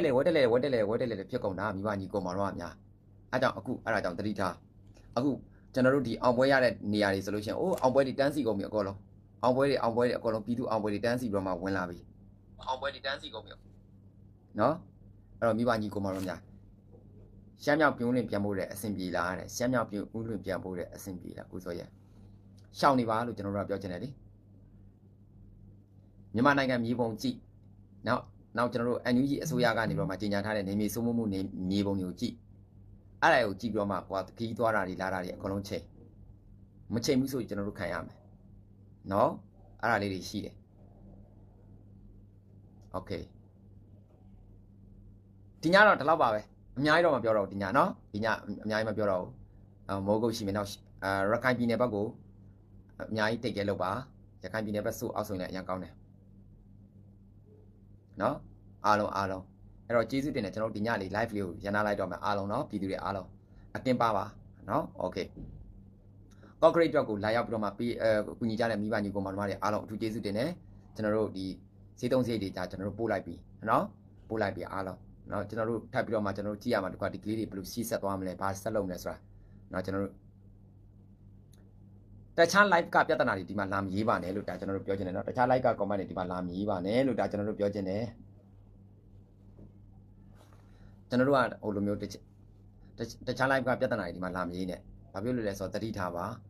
အားလုံးအဲ့တော့ဒီချိန်မှာကျွန်တော်တို့ပြည်သူလူထုကိုအားလုံး message ပေးချင်တာတခုကဒီအခြေအနေတွေဒီလိုရှိတယ်ဒါတွေဒီလိုရှိတယ်ဆိုတဲ့အရာတွေကိုရှင်းလင်းပြသပေးတာဖြစ်တယ် နော်အဲ့တော့တခြားလိုက်ကဟာတွေလာမရေးနဲ့ကျွန်တော်တို့တွေ့ဘူးလားတခြားလိုက်မှာတက်ပြီးတော့ဆွေးနွေးတာတွေစကားပြေပြောတာတွေအချိန်ကုန်တာတွေတွေ့ဘူးလားမတွေ့ဘူးမလားနော်အဲ့ TikTok ကအားတခုTikTok ကတခုကျွန်တော်ဒီ like ကလူတွေလေတခြား like မှာတက်ပြီးတော့မှအာလာပါတလာပါကျွန်တော်တွားပြီးတော့ပြောအချိန်တွေဖြုံးလေးကုန်ခန့်အငင်းတွေပွားတွေ့ဘူးလားမရှိဘူးโอเคအားကြောင့်လာမပိုးနဲ့နော်တခြား like ကပြဿနာတွေလာမပိုးနဲ့ကျွန်တော်အခုဒီချိန်မှာဟိုမှာဘာတွေဖြစ်နေလဲစိုးဝင်းလာသွားတယ်စိုးဝင်းနဲ့စောချစ်သူနဲ့တွေ့တယ်ဘယ်လိုတွေဖြစ်လာနိုင်တယ်လဲဘာတွေဖြစ်လာနိုင်တယ်လဲသူဒီပြည်သူ့ဘက်ကိုတကယ်ပဲအစစ်အမှန်နဲ့ပြောင်းပြီဆိုလို့ချင်းတော့သတင်းစာရှင်းလင်းပွဲလုပ်ဒါပဲဟုတ်တယ်မလားသတင်းစာရှင်းလင်းပွဲလုပ်မှန်ကန်ချပြအကုန်ချပြဒါပဲကျွန်တော်တို့အဲ့လိုမျိုးဒီလောက်ပဲကျွန်တော်တို့ကလူနောက်ကိုလိုက်နေတာမဟုတ်တိုင်းပြည်နောက်ကိုလိုက်နေတာနော်ဖက်ဒရယ်ပြည်ထောင်စုနောက်ကိုလိုက်နေတာဒါကိုသတိထားရမယ်နော်ကဲ okay ကျေးဇူးတင်ပါတယ်ဒီလောက်ပါပဲကျွန်တော်တို့ live နားလိုက်တော့